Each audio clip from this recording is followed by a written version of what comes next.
2 दिवसाच्या अधिवेशनामध्ये अतिशय चांगल्या प्रकारे सुनील तटकरेजींच्या नेतृत्वाखाली मार्गदर्शनाखाली असंख्य सहकाऱ्यांना बरोबर घेऊन उत्तम अशा प्रकारचं काम केलं। आपल्या राष्ट्रवादी काँग्रेस पक्षाचं नंबर 1 चं कार्यालय माझ्या कर्जत शहराच्या परिसरामध्ये ज्यांनी उभं केलं त्यांच्या सर्व सहकारी सुधाकर घारे आणि त्यांची सर्व टीम, उपस्थित सर्व सन्माननीय आमदार, माजी खासदार, जिल्हाध्यक्ष, शहराध्यक्ष, सर्व सेल, अनेक सेल आहेत आपले, त्या सर्व सेलचे प्रमुख पदाधिकारी, पत्रकार मित्र, जर कोणाचं नाव राहिलेलं असेल तर कृपया त्यांनी नाराज राहू नये। ते सर्व माझे सहकारी बंधू भगिनींनो, माझ्या तरुण मित्रांनो, खरं तर 2 दिवसाचं अधिवेशन, मला बरेच दिवस सुनील तटकरेजी सांगत होते की दादा रायगडला मी एक चांगल्या प्रकारचं अधिवेशन घेऊ इच्छितो आणि त्याला तुम्ही सगळ्यांनी वेळ दिला पाहिजे। गेले 2 दिवस आपल्या राष्ट्रवादी काँग्रेस पक्षाच्या पदाधिकाऱ्यांचं एक विचार शिबिर, निर्धार नवपर्वाचा वैचारिक मंथन, घड्याळ तेच वेळ नवी, हे होत असताना तुम्ही सगळ्यांनी माझ्या महाराष्ट्रातल्या 36 जिल्ह्यातल्या माझ्या सहकाऱ्यांनी, माझ्या वडीलधाऱ्यांनी, माझ्या आया बहिणींनी, माझ्या मुलींनी, माझ्या त्या ठिकाणी सर्व जीवाभावाच्या कार्यकर्त्यांनी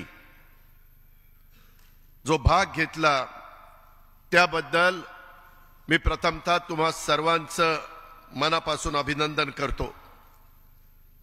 आणि खरोखरीच अतिशय चांगली व्यवस्था झाली। काहींनी तर नवीन जो एरिया आला तिथं त्यांना पहिल्याच दिवशी उद्घाटन केल्यासारखं त्यांना त्या रूम देण्यात आल्या, परंतु अलीकडच्या काळामध्ये जरा नवीन प्रकारचे कॉक आहेत, ते असेच उघडायचे का तसे उघडायचे का असे उघडायचे माहिती नसल्यामुळे गरम पाणी काहींना मिळालं नाही।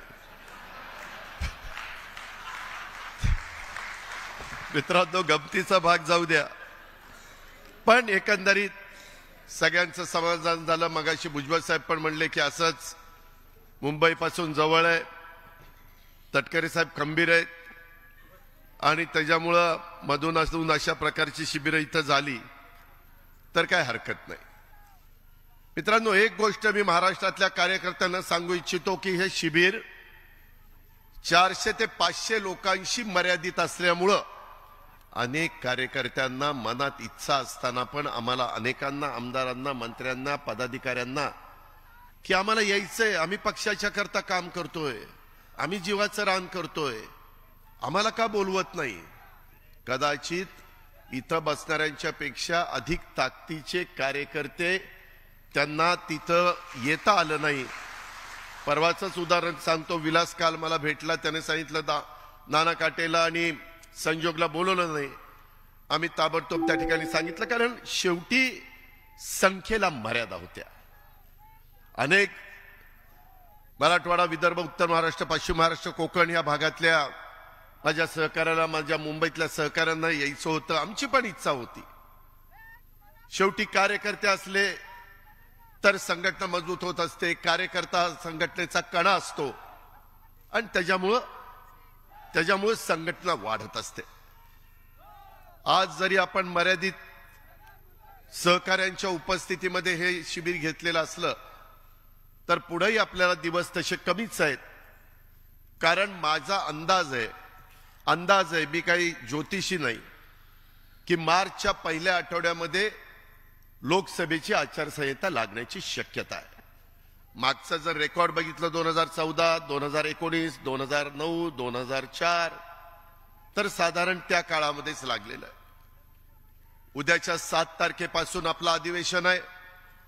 नागपूरला पुरवणी मागण्या आम्ही सादर करू, सभागृह त्या मंजूर करेल, परंतु यंदा मला अर्थसंकल्प सादर करता येणार नाही। साधारण फेब्रुवारीला वोट अँड अकाउंट, इथं 2 माजी अर्थमंत्री दिलीप वळसे पाटील आणि सुनील तटकरे, त्यांना माहिती आहे की तसं करावं लागतं आणि साधारण एप्रिल, मे, जून 2-3 महिन्याचा खर्च मी त्याच्यातनं एकनाथराव शिंदे, देवेंद्र फडणवीस या सगळ्यांच्या नेतृत्वाखाली आपण तो मंजूर करून घेऊ आणि मग पार्लमेंटची निवडणूक झाल्यानंतर नवीन सरकार तिथं अस्तित्वात आल्यानंतर आपले एनडीएचे तिसऱ्यांदा ह्या देशाचे पंतप्रधान हे नरेंद्र मोदी साहेब व्हावेत ही आपल्या सगळ्यांची मनापासूनची इच्छा आहे, धारणा आहे आणि तशा पद्धतीनं आपल्याला सगळ्यांना काम करायचंय।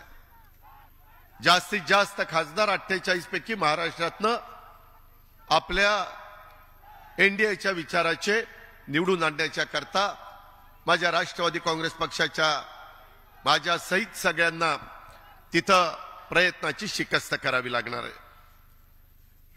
त्याच्यामध्ये आचारसंहिता सुरू झाली, बाकीच्या गोष्टी होतील। आपल्याला तर आपल्याकडे असणाऱ्या आता 4 जागा बारामती, शिरूर, सातारा आणि रायगड ह्या तर आपण लढवणारच आहोत, परंतु त्याच्याच बरोबर इतर पण काही जागा ज्या उभाठा म्हणजे उद्धव बाळासाहेब ठाकरे यांच्या शिवसेनेकडे आहेत त्याच्यात पण राष्ट्रवादी काँग्रेस पक्षाची ताकद जिथं असेल तिथं भाजप आणि शिंदे साहेबांशी चर्चा करून आपल्याला सीटांचा वाटप त्या ठिकाणी करायचंय। पेपरला बातम्या येतील, मीडियामध्ये बातम्या येतील, लगेच त्याच्यावर तुम्ही विश्वास ठेवून अरे बाबा हे काय चाललंय। अजून आमची अमित शहा साहेब असतील, त्याच्यामध्ये देवेंद्रजी असतील, चंद्रशेखर बावनकुळे असतील किंवा एकनाथराव शिंदे असतील, त्याच्यामध्ये थोडीशी प्राथमिक चर्चा झाली, परंतु आपण ह्या 5 राज्यांच्या सध्या निवडणुका चालू आहेत त्याच्यानंतर आपण बसूया अशा पद्धतीनं आम्हा लोकांचं ठरलेलं आहे। आणि त्याच्यात इलेक्टिव्ह मेरिट पाहून त्या भागामध्ये त्या कार्यकर्त्याचं काम पाहून आपण आपली सगळी ताकद एनडीएच्या सगळे घटक पक्षांना बरोबर घेऊन महाराष्ट्रामध्ये चांद्यापासून बांद्यापर्यंत ह्या लोकसभेच्या निवडणुकीचं काम करायचंय, ती पहिली नांदी आहे। हे करत असताना फार कमी काळ असल्यामुळं आपल्याला वेगवेगळे बरीच कामं आहेत। खरं तर आता उद्याच्याला मी संभाजीनगर परिसरामध्ये जुना औरंगाबाद, त्याच्या दुसऱ्या दिवशी मी रायगड जिल्ह्यामध्ये श्रीवर्धन त्या भागात कार्यक्रम घेतले, त्याच्यानंतर मी सिंधुदुर्गला नेव्हीचा कार्यक्रम नेहमी मुंबईला होत असतो तो ह्यावेळेस पंतप्रधान महोदयांनी सिंधुदुर्ग जिल्ह्यामध्ये घेतलेला आहे, त्याला आम्हाला सगळ्यांना जावं लागेल। आणि मग 5 तारखेला एक दिवस मुंबईमध्ये थांबून 6 तारखेला चैतन्यभूमीला जाऊन तिथं नतमस्तक होऊन तिथं अभिवादन करून डॉक्टर बाबासाहेब आंबेडकरांना मग मी दुपारी नागपूरला त्या बाबतीमध्ये जाईन। यांनाही बऱ्याच जणांना नागपूरला यावं लागेल कारण चहापानाचा कार्यक्रम असतो, कॅबिनेट असते आणि प्रेस कॉन्फरन्स होती मुख्यमंत्र्यांची। आणि 7 तारखेपासून आपलं अधिवेशन आहे। अधिवेशनामध्ये जे काही आता आज गेले 2 दिवस, पहिल्या दिवशी 14 मान्यवरांनी आपले विचार मांडले, आज 12 ते 13 मान्यवरांनी आपले आपले विचार मांडले।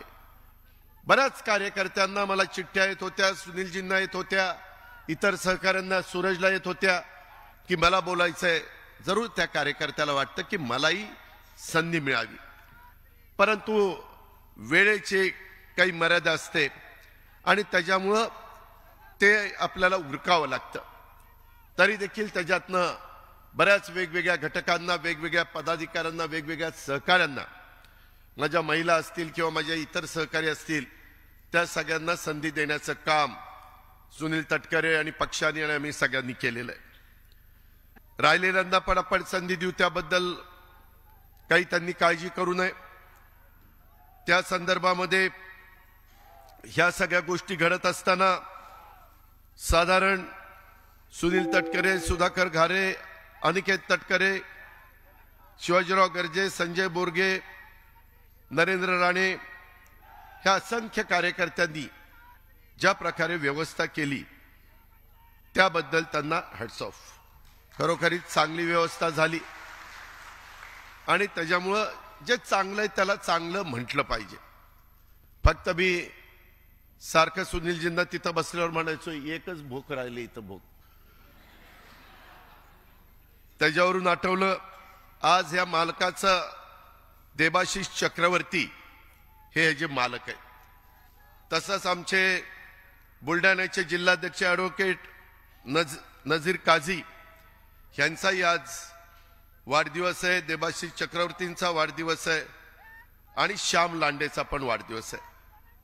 ह्या सर्वांना पहिल्यांदा त्यांच्या वाढदिवसाच्या मनापासून शुभेच्छा देतो. त्यांना चांगलं आरोग्य मिळावं, त्यांचे पुढं देखील अतिशय चांगल्या प्रकारे त्यांच्या हातनं कामं घडावीत, कुठंही ते कमी पडू नयेत. आमच्या सगळ्यांच्या शुभेच्छा नेहमीच त्यांच्या पाठीशी राहतील. आणि ह्याच्या व्यतिरिक्त जर इथं समोर असणारा कोण आज वाढदिवस आहे पण नाव घ्यायचं राहिलंय त्यालाही शुभेच्छा देतो.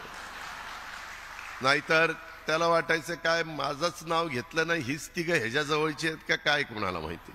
तसं काही नाही. ही माहिती मला मिळाली म्हणून मी त्यांना त्या बाबतीमध्ये शुभेच्छा दिल्यात. ज्यांचं नाव नसेल आलं आज वाढदिवस असेल त्यांना पण many many happy returns of the day अशा प्रकारे मी त्यांना सांगू इच्छितो. मित्रांनो, आपल्या राष्ट्रवादी काँग्रेस पक्षाचा विचार आणि विचारधारा तुम्ही सर्वजण आता आपापल्या भागात जाल त्यावेळेस आपल्या सर्वांच्यावर खूप मोठी जबाबदारी खांद्यावर पडलेली आहे. आम्ही जसं सकाळपासून काम करतो, आज जरा बोलताना संजयनी जरा तिखटमीठच लावलं. 4 वाजल्यापासूनच म्हणले पाणी करतात.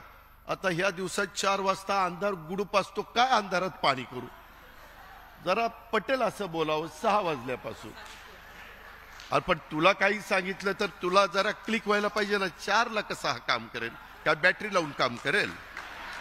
त्याच्यामुळं हे थोडंसं व्यवहाराने बोललं की माणसाला पटतं. आणि ती आपली संस्कृती आहे, ती आपली परंपरा आहे. आणि म्हणून मित्रांनो, ही जबाबदारी आपल्या खांद्यावर आहे. आपल्या राष्ट्रवादी काँग्रेस पक्षाने नेहमीच त्याचा उल्लेख तटकरे साहेबांनी केला, प्रफुल्लबाईंनी केला, इतर मान्यवरांनी केला, भुजबळ साहेबांनी केला. आणि आपल्यालाही पुन्हा एकदा निक्षून ह्या निमित्तानं ह्या शिबिराच्या सांगू इच्छितो, आपल्या मार्फत महाराष्ट्रातल्या तमाम जनतेला सांगू इच्छितो की राष्ट्रवादी काँग्रेस पक्षाने कायमच युगपुरुष छत्रपती शिवाजी महाराजांच्या रयतेच्या राज्याची प्रेरणा घेऊन शाहू फुले आंबेडकरांच्या विचारधारेला आपण आदर्श मानलेला आहे. आणि स्वर्गीय यशवंतराव चव्हाण साहेबांच्या बहुजनांना सत्तेतून पाठबळ हे आपलं आज सत्तेमध्ये असणारं सूत्र आहे. हे मी ह्याच्या आधी पत्ररूपाने पण अनेकांना कळवलेलं होतं. आज पुन्हा एकदा सर्वांच्या समोर मांडतो. काही जण म्हणतात की या कारणाकरता गेले, काही जण आमच्यावर आरोप करतात की यांच्यावर केसेस होत्या म्हणून त्या थांबाव्यात म्हणून गेले. मित्रांनो, इथं अनेक सहकारी बसलेत. मी, सुनीलजी आणि दिलीपरावांनी तर जवळपास 99 पासून बहुतेक मंत्रिमंडळामध्ये काम आम्ही केलेलं आहे. आणि आपल्यालाही आपण त्याचे साक्षीदार आहात. आणि त्याच्यामुळे आमच्यावर आरोप झाले नाही असं नाही, परंतु त्याचा उल्लेख काल सुनीलजींनी केला म्हणून मी रिपीट करत नाही. पण त्या संदर्भामध्ये मागही अनेकांच्यावर आरोप झाले. आरोप झाला म्हणजे ती काही वस्तुस्थिती आहे ते सिद्ध व्हायला पाहिजे असतात. चौकशा झाल्या. उलट माझ्यावर जे आरोप झाले त्याच्यामुळे नंतरच्या काळामध्ये जलसंपदाचं जे गती होती विकास कामांची ती रेंगाळली. आज देखील सुधारित प्रशासकीय मान्यता कुणी राज्यकर्ते येतात त्यांच्या पुढे येते तर त्याच्यामध्ये 50 कोटीची असणारा पहिलं मान्यता सुधारित सुप्रमा ज्यावेळेस येते, प्रमा असते 50 कोटीची, सुप्रमा येते 700 कोटीची. कुणी बोलत नाही का तर कॅबिनेटने मान्यता दिली. परंतु त्यावेळेस मी मान्यता द्यायचो म्हणून मला टार्गेट करण्यात आलं. माधवराव चितळ्यांच्या अध्यक्षतेखाली ती समिती होती. त्या समितीमध्ये इतर 5 तज्ज्ञ घातलेले होते. त्यावेळेसचे विरोधी पक्ष नेते एकनाथ खडसेंनीच नावं दिलेली होती. फायनान्सची माणसं, जलसंपदाची माणसं, इतर माणसं देखील त्याच्यात तज्ज्ञ मंडळी घेतलेली होती. AKD जाधव आणि इतर बरेच जण होते. माधवराव चितळे यांची श्वेतपत्रिका जी काढली होती ते सगळा अहवाल आला, दुर्दैवाने त्यावेळेस आपण पहिल्या सरकारमध्ये होतो, त्यावेळेसच्या मुख्यमंत्र्यांनी दुसऱ्या सरकारमध्ये त्यांनी तो लागू म्हणजे कॅबिनेटला पण मान्यता दिली नाही, कारण काही अडचणी होत्या. आता मी सारखं मागं जात नाही, आता पुढे जायचंय.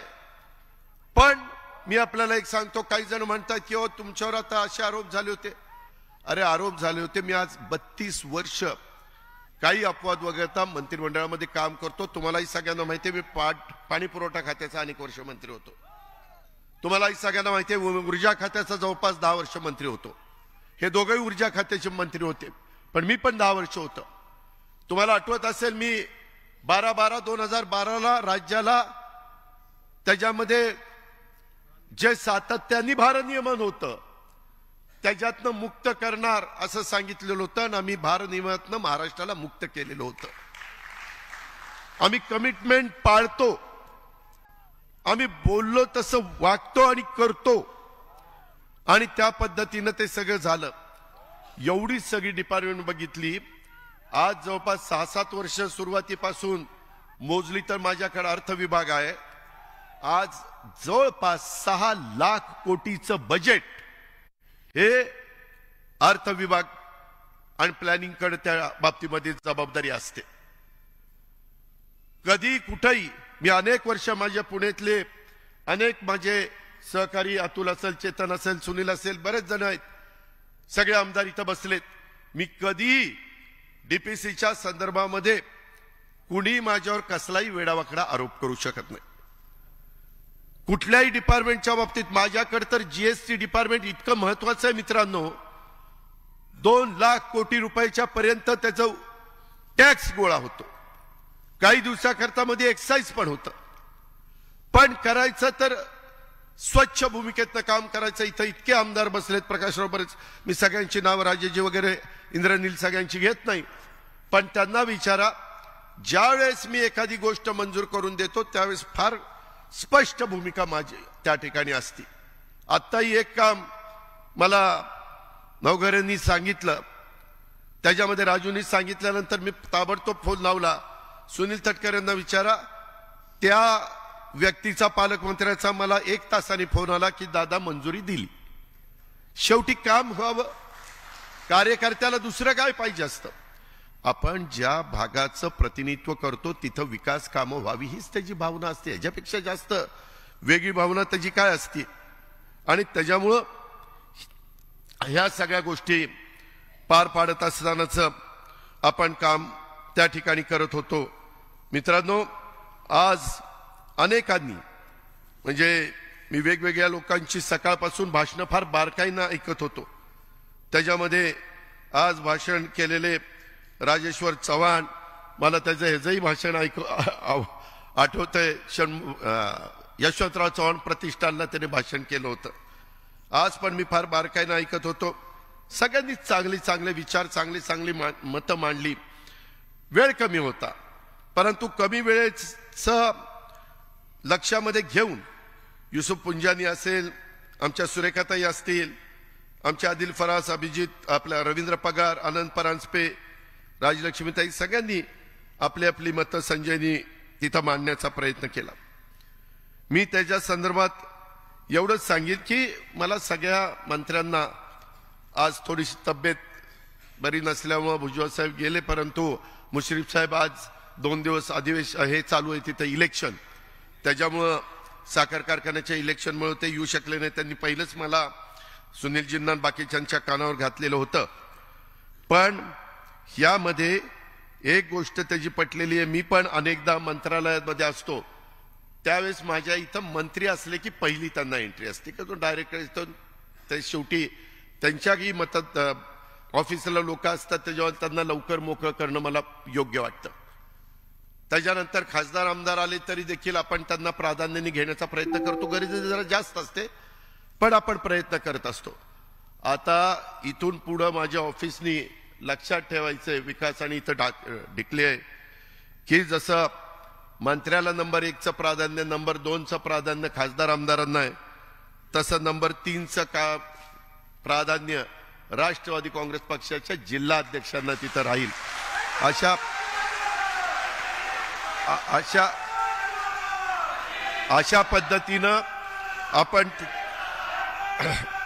अशा पद्धतीनं माझ्यासहित माझ्या सगळ्या कॅबिनेट मंत्र्यांनी ह्या गोष्टीची नोंद घ्यावी. शेवटी आपण आपल्या जिल्हाध्यक्षाला मान सन्मान प्रतिष्ठा दिली तर त्याला त्या शहरामध्ये त्या जिल्ह्यामध्ये महत्त्व प्राप्त होईल. पण म्हणून राजेश्वर सारखंच रोजच काहीतरी काम आणायचं नाही, म्हणजे ते पण जरा मर्यादितच. शेवटी मिळालेल्या संधीचा उपयोग आपण म्हणतो ना, मिळालेल्या संधीचं सोनं झालं पाहिजे. अशा पद्धतीनं आपण त्या बाबतीमध्ये जाऊ. इतर पण सुनीलजींनी पण नोंद घेतली, मी पण नोंद घेतली, मी काही नोट पण करून घेतलेल्या आहेत. त्याच्यामध्ये तुमच्या ज्या विधायक सूचना आहेत, तुमचे जे खरोखरीच त्याची अंमलबजावणी केल्यानंतर अधिक आपली संघटना, आपला पक्ष, आपली उद्याची वाटचाल, आपल्या लोकांच्या मनातला विश्वास हा दृढ होईल, त्या गोष्टीला प्राधान्य देण्याच्या दृष्टिकोनातनं आम्ही सगळेच जण लक्ष देऊ, ह्याबद्दल काळजी करू नका. आज इतर पण काही कार्यक्रम इथं झाले. राष्ट्रवादी महिला काँग्रेसनी मग रुपाली असेल, दीपाली असेल, बाकीचे सगळे महिला माझ्या असतील, दीपाली पांढरे, रुपाली चाकणकर, ह्या योजना महिलांच्या स्वप्नपूर्तीच्या, महिला सक्षमीकरणासाठी केंद्र व राज्य सरकारकडून योजना सुरू आहेत. आता नरेंद्र मोदींच्या आणि राज्य सरकार एकनाथराव शिंदे वगैरे आम्ही सगळेजण देवेंद्र यांच्या नेतृत्वाखाली ज्या काही योजना चाललेल्या आहेत त्याच्या पण वेगवेगळ्या फिल्म ह्या आपण मोबाईलच्या द्वारे दाखवण्याचं काम सुरू केलेलं आहे.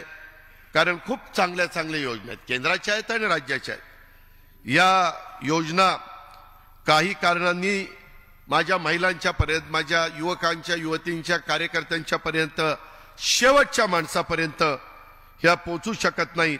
त्यामुळे राष्ट्रवादी महिला काँग्रेस पार्टीकडनं योजना आणि व्यवसायासाठी प्रोजेक्ट रिपोर्ट, सबसिडी आणि इतर बाबी सोप्या भाषेत समजावून सांगण्याच्या करता लवकरच एक टोल फ्री नंबर तुम्हाला देण्यात येईल. आणि तो नंबर मिळाल्यानंतर त्याच्यातनं महिलांना अधिक चांगलं काम होण्याच्या करता मदत होणार आहे, त्याचा फायदा देखील तुम्ही सगळ्यांनी घ्यावा, अशी माझी तुम्हाला सगळ्यांना विनंती आहे. राष्ट्रवादी युवती काँग्रेस, अजित पर्व, युवा सर्व, देऊ उभारी घेऊ भरारी, युवती आमची कारभारी, धडाडी पथक, आम्ही कटिबद्ध आहोत समाजाचे प्रश्न सोडवण्यासाठी. आमची सायली दळवी असेल, सोनाली गाडे असेल, अमिलाशा रोकडे असेल, ह्या सगळ्या आमच्या मुलींनी, हे युवतींनी मिळून हे नवीन अभियान केलेलं आहे आणि यांना मार्गदर्शन करण्याचं काम आदिती करत असते. मला ह्या निमित्तानं शिबिराच्या आदितीला सांगायचं आहे की आदिती, तुझ्यावर जबाबदारी आहे, त्याच्यामध्ये कमी काळामध्ये आपल्याला बरीच कामं करायची आहेत. मला असं वाटतं राष्ट्रवादी युवतीमध्ये जरा समन्वय साधण्याची गरज, करण्याची गरज आहे. थोडंसं वाद आहेत असं म्हणता येणार नाही, मतभेद आहेत, काही वेगळी मतं आहेत, काही वेगळी मतं आहेत, त्यांना एकत्र घेऊन बसण्याची काम करण्याची गरज आहे. आदिती, तू त्याच्यात पुढाकार घे. सध्या युवती प्रदेशची प्रभारी अध्यक्ष म्हणून त्याच्यामध्ये जबाबदारी, म्हणजे तिथं बाकीचे काम करतील परंतु त्यांना मार्गदर्शन करण्याचं काम आणि त्यांना एकसंघ ठेवण्याचं काम, त्यामध्ये मुलींना एकदम तरुणपणी आपण काय केलं पाहिजे, कसं केलं पाहिजे, त्याच्या संदर्भातलं थोडंसं गाईडलाईन मिळाली तर त्याचा फायदा जास्त चांगला होणार आहे. आणि त्याकरता आजच्या शिबिराच्या निमित्तानं ती जबाबदारी आपण आदिती तटकर यांच्यावर त्या बाबतीमध्ये देऊ. आणि त्या पद्धतीनं युवतींच्या बाबतीमध्ये आणि महिलांच्या बाबतीमध्ये देखील आज संपूर्ण मंत्रिमंडळामध्ये तू महिलांचं एकटी प्रतिनिधित्व करते, म्हणजे ही वस्तुस्थिती आहे. आणि त्याच्यामुळं तुझ्यावर त्या खात्याची पण जबाबदारी आहे. त्याच्यामध्ये इतर पण बालकं पण आलेत, बाकीचे पण आलेत आणि तुला बजेट पण त्या मानाने चांगलं असतं. काही कमी पडत असेल तर सांगा. शेवटी आपली मुलं, आपल्या महिला यांना कुठेही पैशाची कमतरता, निधीची कमतरता पडता कामा नये आणि तशा पद्धतीचं काम अर्थमंत्री म्हणून माझ्याकडनं होईल त्याला निश्चितपणे पाठबळ देण्याचं काम राज्याचे मुख्यमंत्री आणि उपमुख्यमंत्री करतील याबद्दल माझ्या मनामध्ये तीळ मात्र शंका नाही. ही पण बाब आपण सगळ्यांनी ध्यानामध्ये घेतली पाहिजे. त्याचबरोबर आपण वैद्यकीय मदत कक्ष आणि गड किल्ले संवर्धन सेल हे दोन्ही नवीन सेल सुरू केलेले आहेत. वैद्यकीय कक्षातून गोरगरीब आणि आर्थिक दुर्बल घटकातील गरजू आणि रुग्णांना मदत आणि मार्गदर्शन केले जातं. सर्व शस्त्रक्रिया, हृदयरोग संबंधित कर्करोग, जन्मता कर्णबधीर, cochlear implant, kidney transplant, bone marrow transplant अशा अनेक प्रकारचे आजार असतात. हे सर्व धर्मादाय अंतर्गत पंतप्रधान वैद्यकीय निधी किंवा आपल्या राज्याचा मुख्यमंत्री सहाय्यता निधी आणि विविध खासगी ट्रस्टद्वारे आपल्याला त्याच्यामध्ये पक्षाच्याकडनं देखील याच्यामध्ये मदत झाली पाहिजे आणि म्हणून तोही काम आपण सुरू करतोय. ह्याही गोष्टीची नोंद घ्यावी. तसंच सांस्कृतिक विभागामध्ये देखील बाबा पाटील काम करतोय. तिथं पण अनेक कलावंत आपले मेंबर झालेले आहेत. त्यांचाही उपयोग पक्षवाढीच्या करता त्यांच्या व्यापातून, त्यांच्या कामातून कसा करून घेता येईल हाही प्रयत्न आपण सगळेजण करू. ही पण ग्वाही मी आपल्या सगळ्यांना ह्या निमित्तानं देतो. जरी आपल्याकडे सध्या कोल्हापूर, पुणे, बुलढाणा, परभणी, बीड, नंदुरबार, गोंदिया हे 7 जिल्हे पालकमंत्री म्हणून असले तरी देखील परत आम्ही एकदा बसून आणखीन राहिलेल्या आपण मंत्र्यांच्यावर काही जिल्ह्याची पालकमंत्र्यांची जबाबदारी टाकणार आहोत.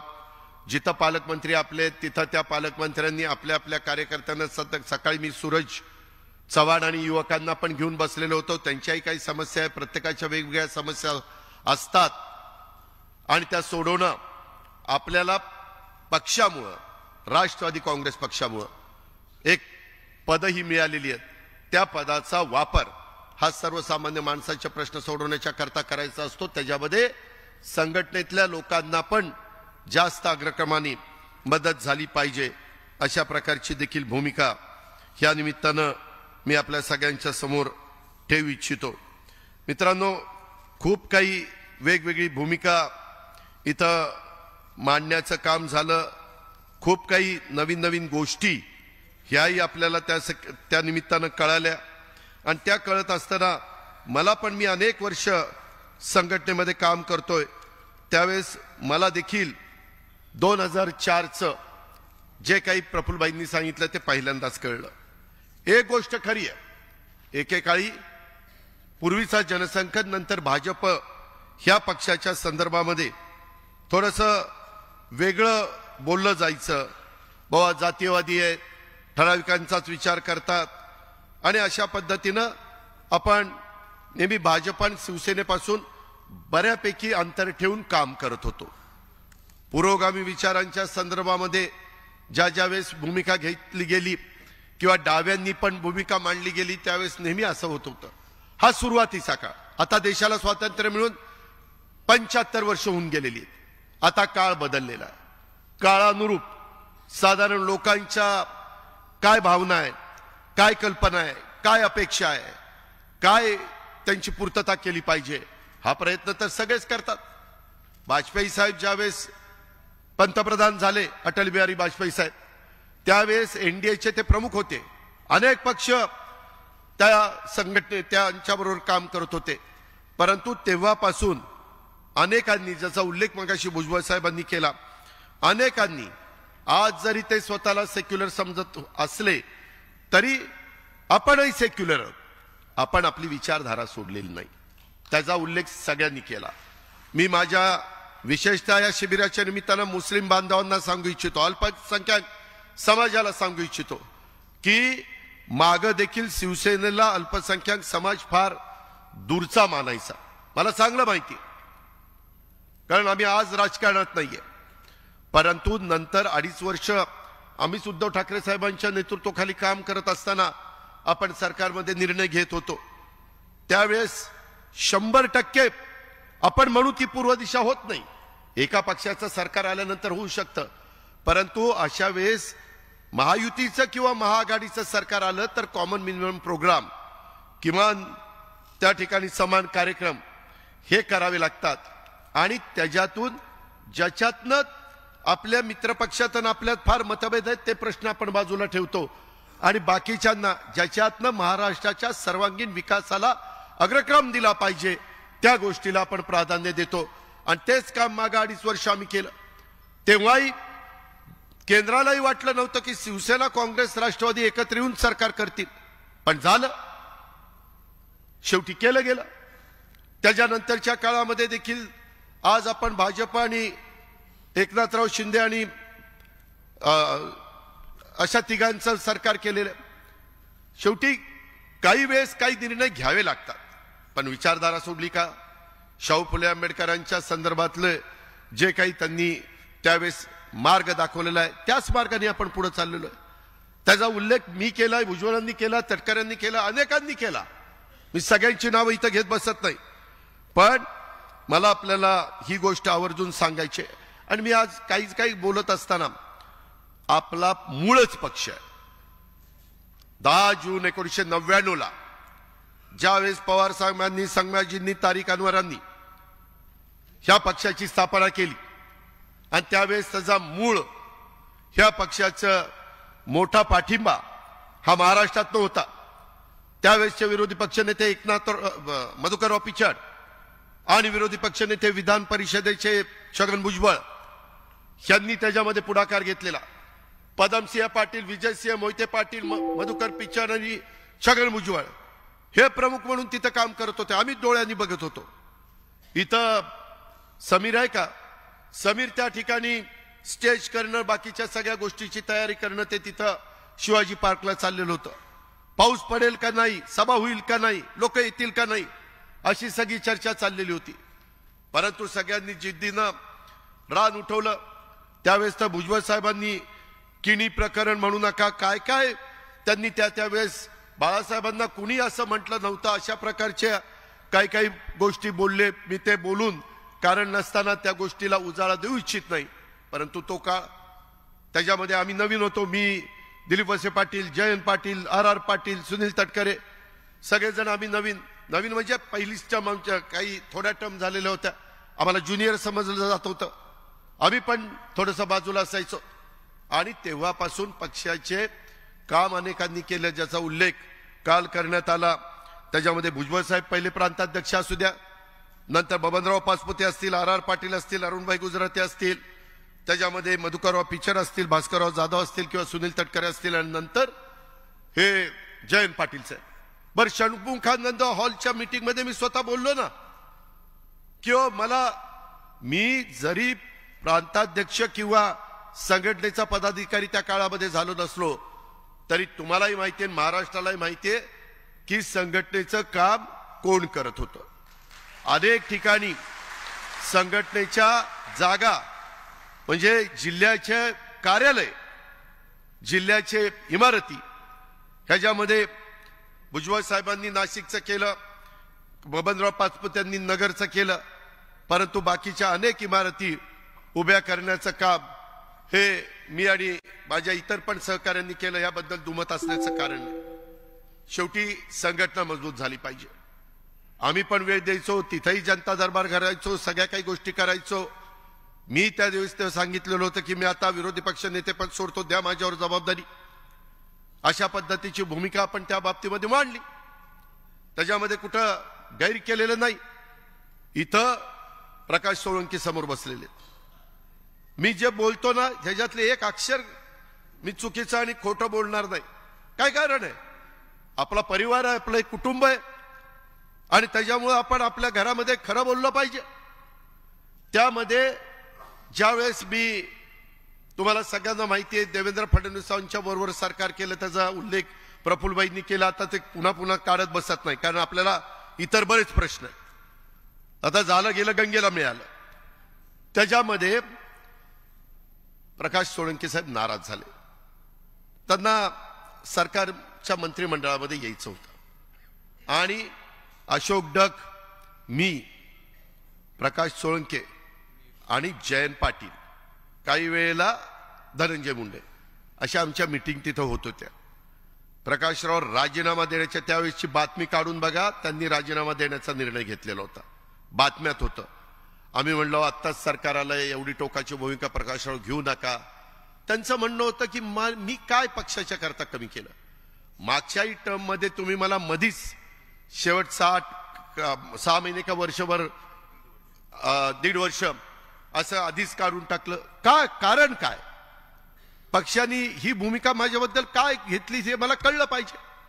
आणि आता पक्षाला सत्तेवर आलेलं आहे, मंत्रिपद मिळतात, मला आता मिळायला पाहिजे. रास्त मागणी त्यांची होती. शेवटी मी ते आणि जयंत पाटलांनी तिथल्या एका चेंबरमध्ये नेलं आणि खूप त्यांना समजून सांगितलं, असं करू नका. पहिल्याच मंत्रिमंडळाच्या सुरुवातीला मिठाचा खडा लागणं बरोबर नाही, वगैरे वगैरे वगैरे वगैरे. नंतर मग मी आणि जयंत पाटलांनी त्यांना शब्द दिला कार्याध्यक्षपदाचा तिथं राष्ट्रवादी भवनमध्ये. आणि जयंत पाटलांनी काय सांगितलं आपल्याला की 1 वर्ष मी अध्यक्ष राहतो, 1 वर्षांनी तुम्ही कार्याध्यक्षाचा अध्यक्ष व्हा, बरोबर ना, आणि संघटनेची जबाबदारी तुम्ही पार पाडा. ते प्रकाशरावांनी ऐकलं. तर ठीक आहे, तसं म्हणत असाल तर कुठली का होईना मला जबाबदारी द्या, मला काम करायचं. आणि हे मी सांगतोय 2019 का 19च. त्याच्यानंतर 1 वर्ष झालं. मी म्हणलं जयंतराव आपण शब्द दिला राव त्यांना. नाही दिलाय, परंतु वरिष्ठ म्हणतायत दुसरं. म्हणलं वरिष्ठांना सांगा ना, नको मला बाद झालं, मला मंत्रिपद आहे त्यालाच मला वेळ देता येत नाही.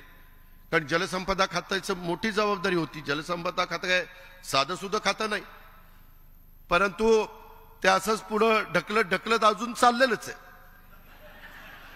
म्हणजे हे बरोबर नाही. माझं काय म्हणणं आहे, एकदा तुम्ही शब्द दिला ना, एखादा महिना पुढं मागे ठीक आहे ना, शब्द देताना 10 विचार करून शब्द द्या ना. पण ह्या पद्धतीनं कार्यकर्त्यांना त्याच्यामध्ये कुठंतरी नाराज करायचं हे मला अजिबात आवडत नाही. आणि त्या गोष्टी देखील तेव्हा झाल्या, परंतु नंतर संघटनेच्या करता पक्षाच्या करता त्यांनी मनाचा मोठेपणा दाखवला. आतापर्यंत आपण इथपर्यंत पोहोचलेलो आहे. पण ह्या बारीक बारीक गोष्टी असतात त्या साठत जातात आणि त्याच्यातनं ह्या सगळ्या गोष्टी पुढं मग त्या निमित्तानं येत असतात. मित्रांनो, आज इथं हे सगळं होत असताना मला युवकांना आणि माझ्या राष्ट्रवादीच्या विद्यार्थी संघटनेला सांगायचं, आपल्याला दिवस कमी आहेत. माझी तुम्हाला सगळ्यांना प्रांताध्यक्ष सुनील तटकरेजी, रुपाली चाकणकरजी, त्याच्यामध्ये प्रशांत कदम, सूरज चव्हाण आणि सगळे सेल, यांना सगळ्यांना विनंती, आज तारीख 1 आहे. 1 महिना तुम्हाला सगळ्यांना आपापल्या भागातले पदाधिकारी नेमण्याच्या करता, डिसेंबर एंड पर्यंत सगळे पदाधिकारी, तालुक्याचे, जिल्ह्याचे कार्यकारिणी, तालुका कार्यकारिणी, हे सगळे सेल, रुपाली तुमचे सगळ्यांचे हे सगळे नेमले गेले पाहिजे. मी याला विचारलं, मी त्याला विचारलं, ते सांगतो म्हणलं, मी बघतो म्हणलं, ते तसलं काही नाही. नाही जर झालं तर 31 तारखेला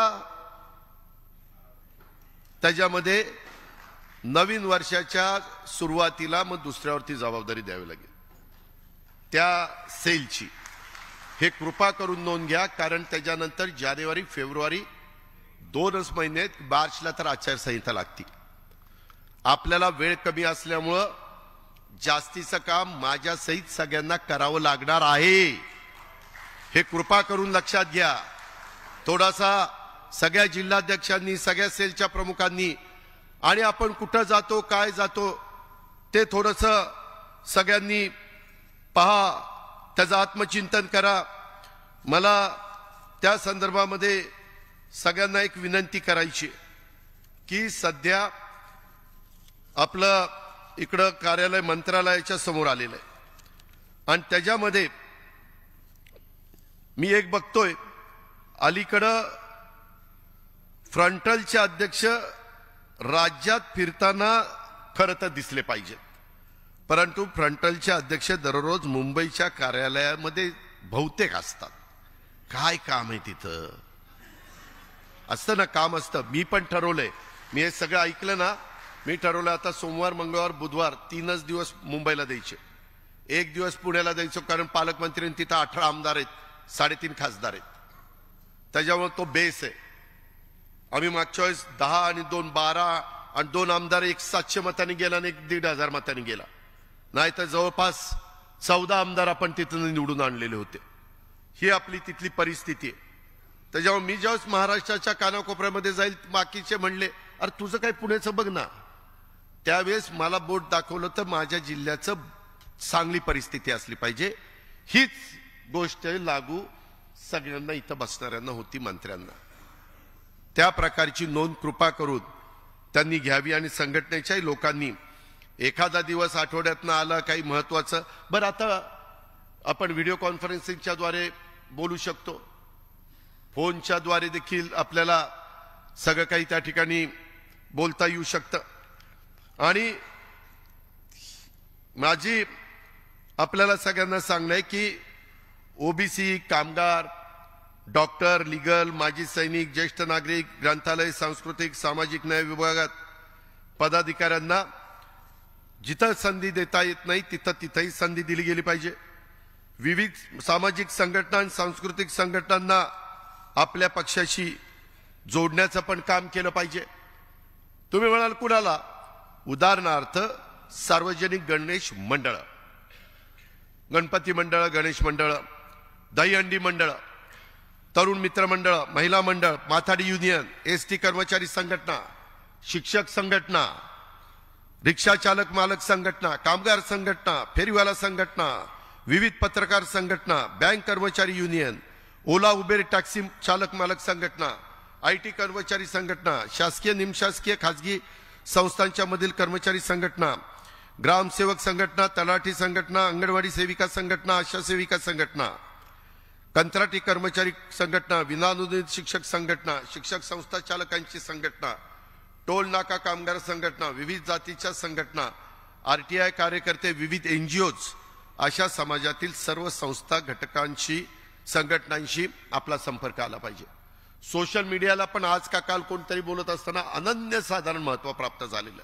आम्ही राजकारणात आलो तेव्हा सोशल मीडिया नव्हता, मोबाईल नव्हता, काही नव्हतं. तो काळ आणि आताचा काळ ह्याच्यामध्ये जमीन आसमानाचा फरक आहे. त्याच्यावर सोशल मीडियाचा पण पुरेपूर फायदा घेतला गेला पाहिजे. या संघटनांच्या प्रमुख नेत्यांच्या समोर बैठका आयोजित करून समाजातील विविध प्रवाहांच्या सोबत कार्यकर्त्यांनी, पक्ष संघटनेच्या प्रमुखांनी स्वतःला जोडून घेतलं पाहिजे. पक्ष वाढतो म्हणजे भाषण देऊन पक्ष वाढत नाही. त्याला कष्ट, मेहनत घ्यावी लागती. त्याच्यात मनाचा दिलदारपणा, मोठेपणा दाखवावा लागतो. सगळ्या जाती धर्माला एक कृतीतनं सिद्ध करावं लागतं की बाबा हा पक्ष आमच्याही विचार करतोय. साहित्य, पत्रकार, खेळाडू, कलावंत, डॉक्टर, वकील, सामाजिक कार्यकर्ते अशा समाजात प्रभाव असणाऱ्या विविध क्षेत्रातील व्यक्तींच्या सोबत देखील पदाधिकारी कार्यकर्त्यांनी समन्वय ठेवला पाहिजे.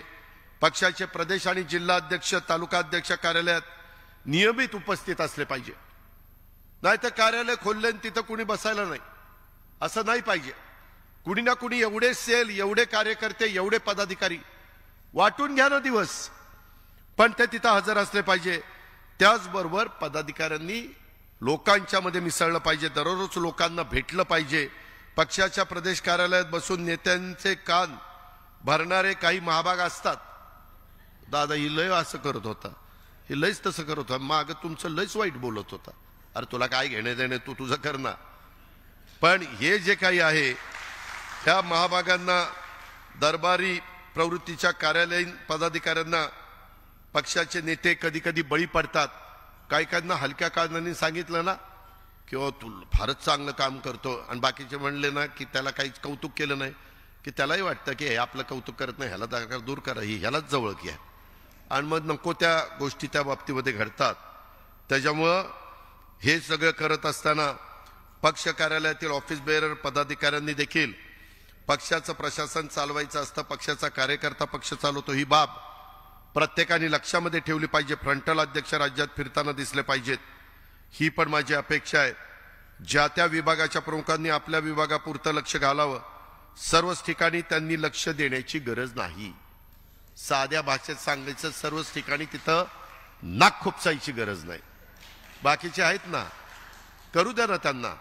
त्यांना संधी दिली तर ते संधी म्हणजे काही त्यांच्या मनामध्ये आहे ते दाखवतील ना. त्यांच्या अंगामध्ये जे काही कसब आहे, आम्हाला संधी मिळाली म्हणून आम्ही दाखवलं. जर संधीच दिली नसती तर काहीच नाही. त्याच्यामुळं ह्या सगळ्या गोष्टी करा. आणि काही फ्रंटल अध्यक्ष आपण ज्या समाजाचे आहोत त्याच समाजाची नावं महत्वाच्या पदासाठी सुचवतात असल्याचं लक्षात आलं. कृपा करून तसं करू नका. शाहू फुले आंबेडकर, छत्रपती शिवाजी महाराज, सर्व धर्म समभाव, त्याच्यामध्ये सगळ्या घटकाला ज्याचा उल्लेख मगाशी अनेकांनी केला किंवा महाराष्ट्रातल्या पण अनेक सहकारी भेटले, ज्या पद्धतीनं आपल्याला ज्या जागा आल्या त्या जागेमध्ये वेगवेगळ्या घटकाला प्रतिनिधित्व देण्याचं काम राष्ट्रवादीच्या सगळ्या प्रमुख नेते मंडळींनी केलं. तशा पद्धतीनं तुम्ही पण संघटनेमध्ये एखादं कुटुंब संख्येने एकच असेल पण ते ऍक्टिव्ह असेल तर त्याच्यातला पण एक सदस्य घ्या. तो बरंच काम त्या ठिकाणी करू शकतो. आणि ह्या पद्धतीनं आपण केलं पाहिजे. जबाबदार पदाधिकाऱ्यांनी सर्व समावेशकच असलं पाहिजे. पक्षांतर्गत जातीवाद आणि विशिष्ट हेतू ठेवून केलेलं लॉबिंग अजिबात खपवून घेतलं जाणार नाही. ह्याही गोष्टीची नोंद आपण सगळ्यांनी ह्या निमित्तानं घ्यावी. का पक्षाची संघटनात्मक रचना आणि कार्यकर्ते पदाधिकाऱ्यांच्या अडचणी, आव्हान असे अनेक प्रश्न असतात. समान किमान कार्यक्रमावर सरकारमध्ये आपण सामील झालेलो असतो. आपण कार्यकर्त्यांच्यासाठी गाव तिथं राष्ट्रवादी, घर तिथं झेंडा हा कार्यक्रम आहे. पदाधिकाऱ्यांच्यासाठी प्रभाग तिथे राष्ट्रवादी, चौक तिथे झेंडा. आणि पक्षाच्या विविध सेल आणि फ्रंटलच्या विभागावर अतिशय जबाबदारी तिथं आहे. हे पण आपण लक्षात घ्या. मित्रांनो, आपला मूळ पक्ष हा राष्ट्रवादी काँग्रेस पक्ष आहे. ते 30 तारखेला मला तिथल्या कार्यकारिणीने अध्यक्षपदाची जबाबदारी दिली आणि तेव्हापासून मी ती घेतलेली आहे आणि काम करतोय. कोर्ट कचेऱ्या वगैरे ते चालू आहेत, त्याच्यामध्ये तुम्ही लक्ष देऊ नका. लक्ष देणारे लक्ष देतील. तुम्ही तुमचं काम करा. नाहीतर ती चिन्ह मिळेल का रे आपल्याला? आणि काय रे होईल नंतर? मग आपल्याला मिळालं तर ते काय घेतील? अरे काय घेणे देणे तुझं तू बघ ना.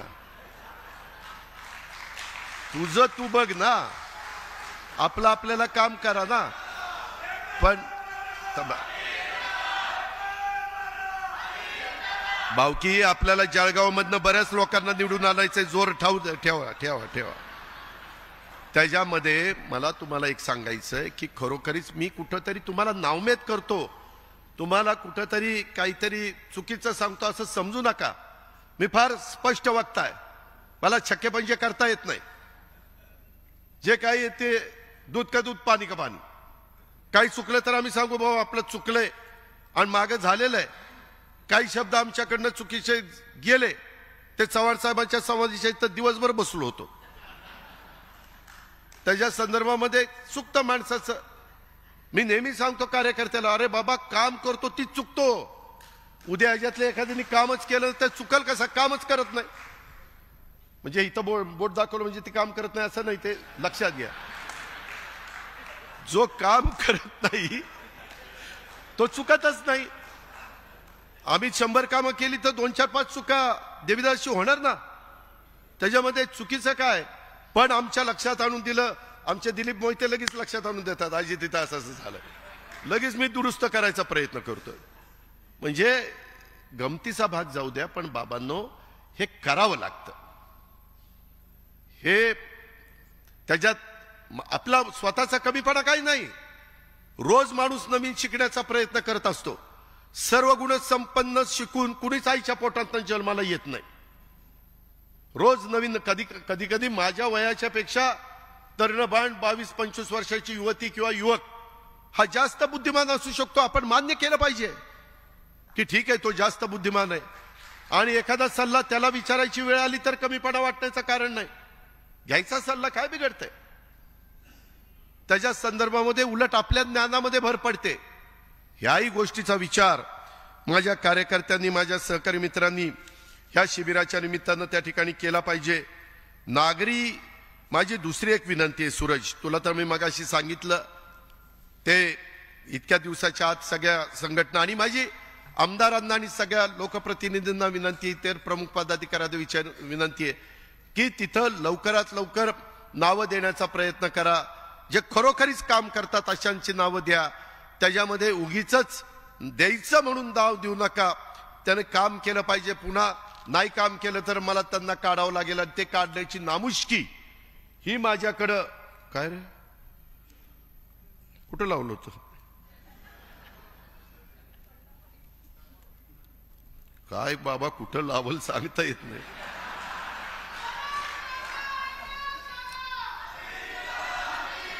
तर मित्रांनो, तुझा तालुका कुठला रे? तालुका सांग, तालुका. त्याच्याकडे बूथ झालाय का बघितलं पाहिजे, बूथ कमिटी झाली का बघितलं. मी सांगतो, जे सर्वात जास्त बीएमबीच्या देठापासून ओरडतात ना, समजावं ह्याचं नुसतं मोकळं एक मागचं काही नाही त्याचं, पण आपला आवाजाने नेत्याला कळावं की गाडीचं दार उघडतो, बस बस चला चला, की समजावं ह्याचं काय रे नाही. गावात ह्याला कुत्र विचारत नाही ही माणूस आहे. शपथ गळ्याच्या खोटं बोलत नाही. मी नेहमी कार्यकर्त्यांना सांग, अरे तुझं नाही म्हणत, तू बस खाली. त्याच्यामध्ये आपल्याला मी सांगतो, बरेच नेते आम्ही राष्ट्रीय नेते असतो आणि स्वतःचं गाव आमचं नसतं, सरपंच वेगळाच असतो आमचा. असं पण नसावं. आपला वॉर्ड आपल्या बरोबर असला पाहिजे, आपलं गाव आपल्या बरोबर असलं पाहिजे, तर आपल्याला किंमत राहते, तर आपल्याला समाज मानतो. ही गोष्ट लक्षात ठेवा बाबांनो. काही काही गोष्टी नाही पटल्या तरी त्या पटवून घ्याव्या लागतात, त्या अंगवळणी पाडाव्या लागतात. आणि म्हणून माझी तुम्हाला विनंती आहे की या सगळ्याच्या बाबतीमध्ये मला प्रशांतला पण सांगायचं, प्रशांत कदमला आणि संग्राम कोतेला सांगायचंय की तू मागे युवकचा अध्यक्ष काम केलं, विद्यार्थी संघटनेचं काम केलंय, त्याच्यामध्ये उमेशने काम केलंय, त्या संदर्भामध्ये तुम्हाला अनुभव आहे. तुम्ही थोडंसं प्रशांतला गाईड करा, प्रशांतनी पण यांचा ऐका. आणि विद्यार्थी संघटनेमध्ये, कारण काय झालंय, आता सगळ्यात तरुण देशामध्ये आपला तरुण वर्ग आहे, जगात सगळ्यात जास्त तरुण वर्ग आपल्याकडे.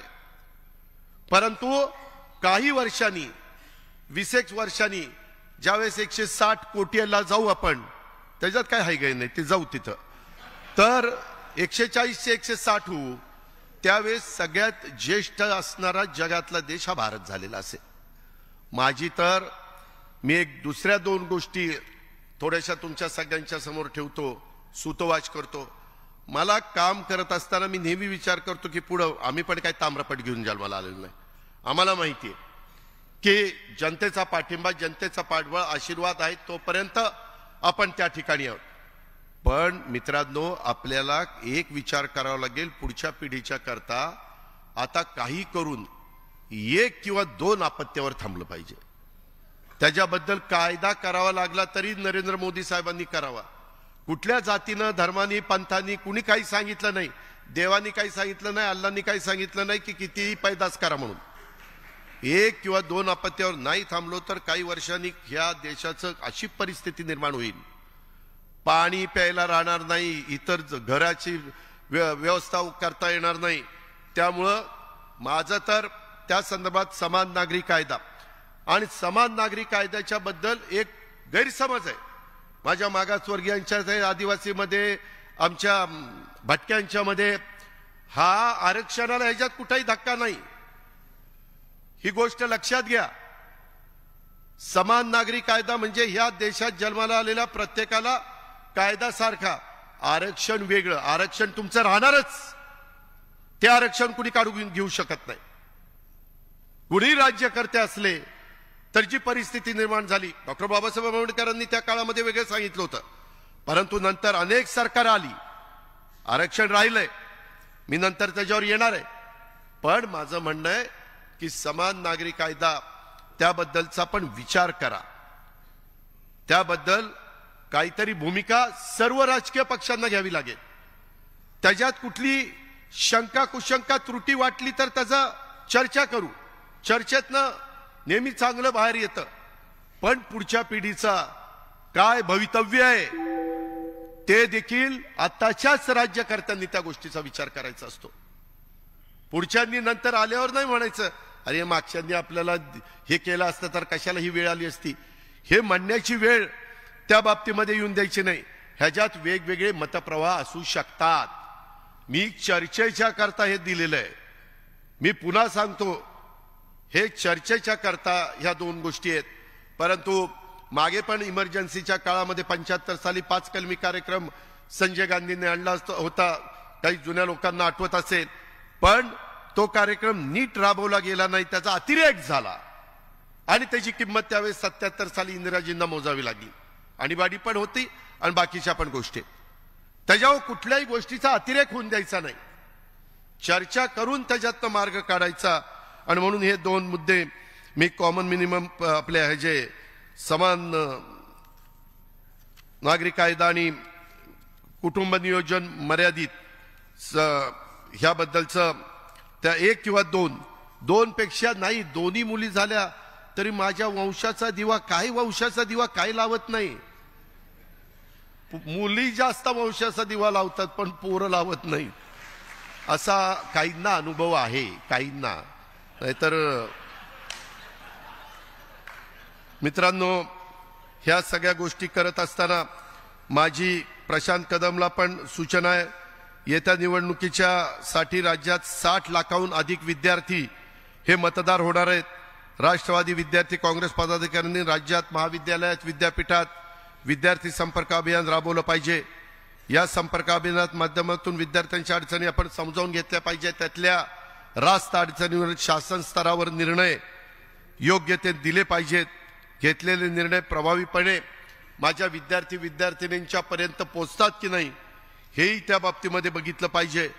त्याच्यामध्ये ज्या शिष्यवृत्ती असते किंवा त्यांना बाकीच्या ज्या सवलती असतात, सुदैवाने मी अर्थमंत्री, तुम्ही मला सांगा की दादा ओबीसीचे त्याच्यामध्ये शिष्यवृत्ती आली नाही, मागासवर्गीयाची आली नाही, आदिवासीची आली नाही, मी लगेच त्याच्यामध्ये लक्ष घालू शकतो. परंतु ते डीबीटी करण्याचं साधारण राज्य सरकारची भूमिका आहे, केंद्राची त्याच्याबद्दलची भूमिका वेगळी आहे. पण त्याचे पैसे त्या कामाच्या करताच उपयोगी यावेत हीच त्याच्या पाठीमागची निश्चितपणे भूमिका आहे. शहरी भागामध्ये युवा संघटना असेल, विद्यार्थी संघटना असेल, यांनी अधिक काम करण्याची गरज आहे. नागरी भागात महानगरपालिकेच्या क्षेत्रातील प्रश्न विषय त्यांनी हाती घेतले पाहिजेत, कारण 50% नागरीकरण 50% ग्रामीण भाग अशा पद्धतीनं हे विभागणी झालेली आहे. त्याच्यावर शहरी भागातले पण प्रश्न आपल्याला कुणालाच दुर्लक्षित करून चालणार नाही. त्याच्यामध्ये आपले बहुतांशी पदाधिकारी राज्याचा दौरा करताना त्यांच्या फ्रंटल किंवा सेलचे फक्त मेळावे घ्यायला सांगतात.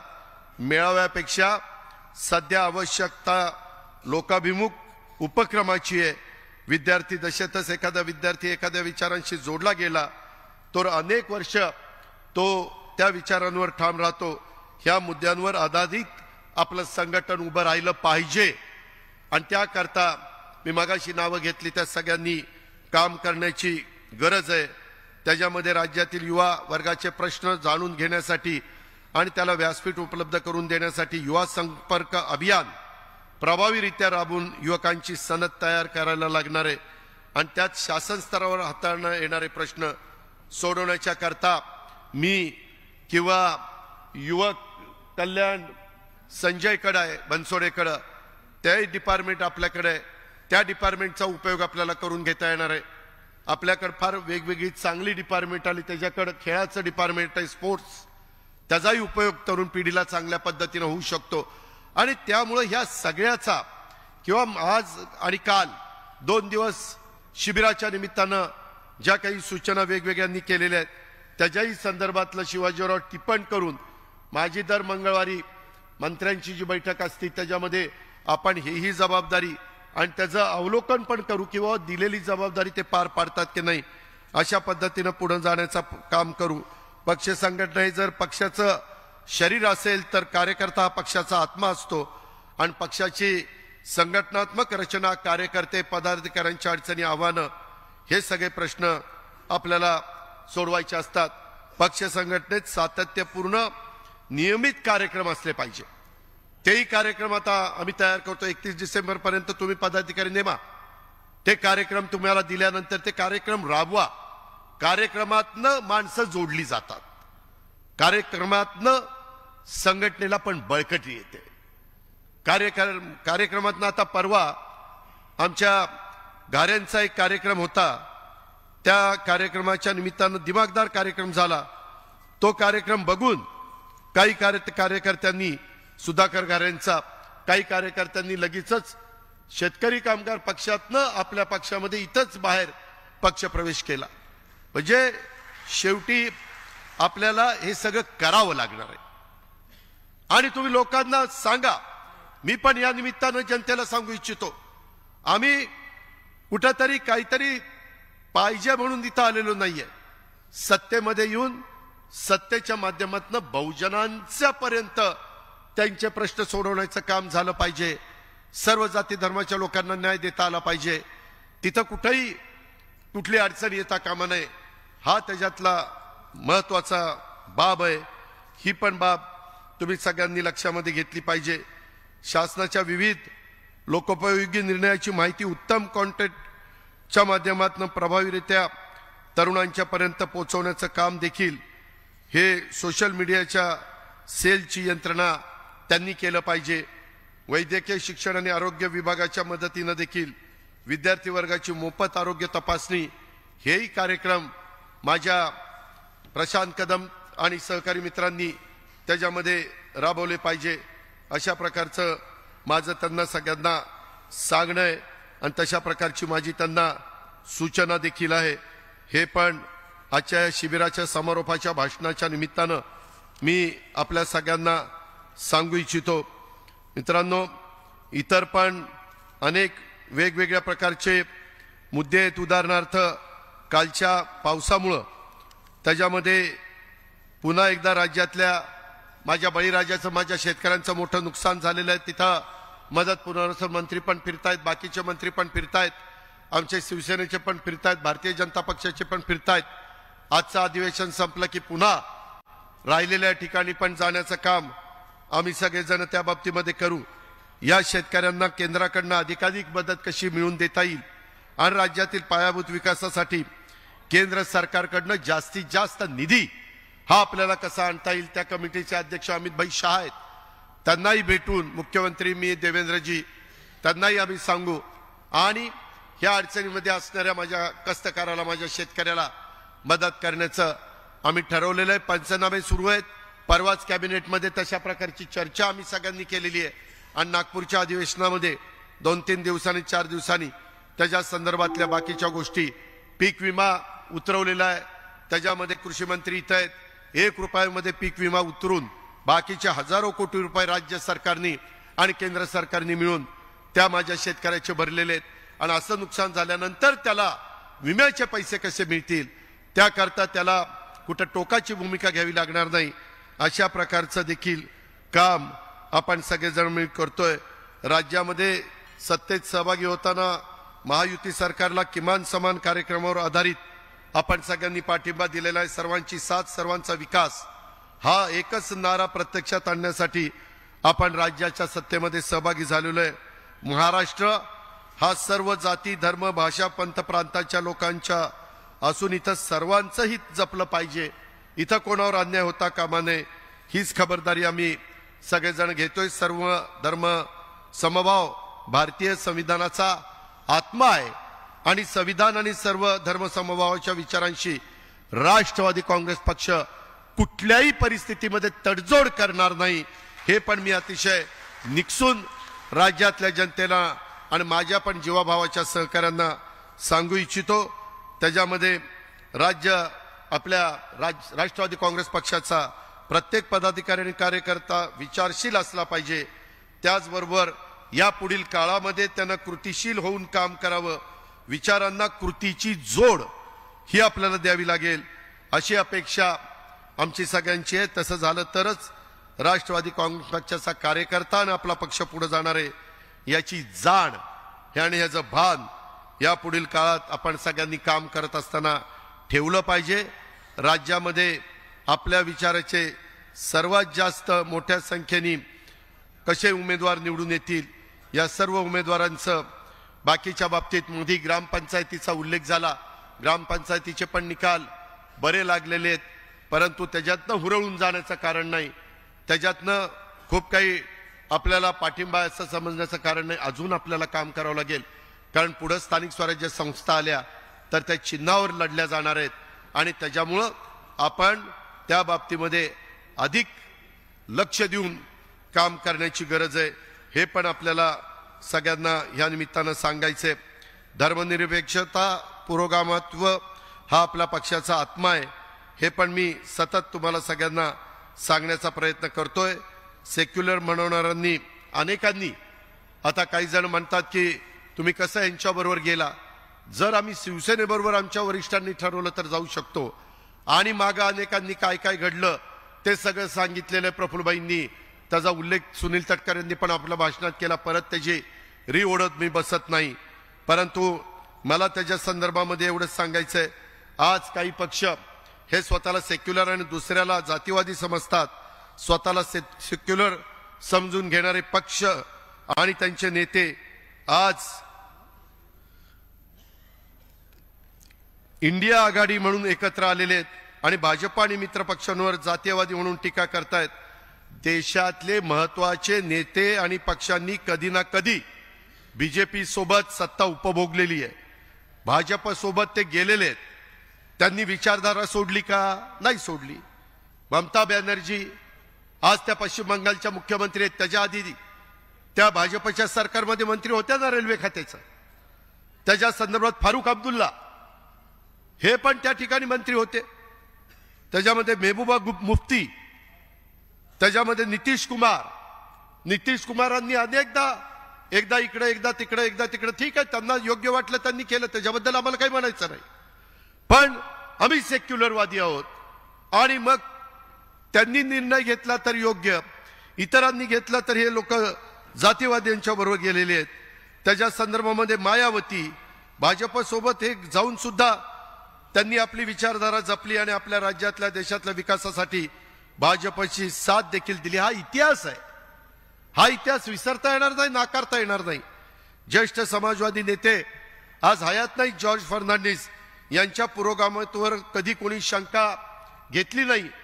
एकेकाळी जॉर्ज फर्नांडिस भाजपचे प्रणित एनडीएचे निमंत्रक होते.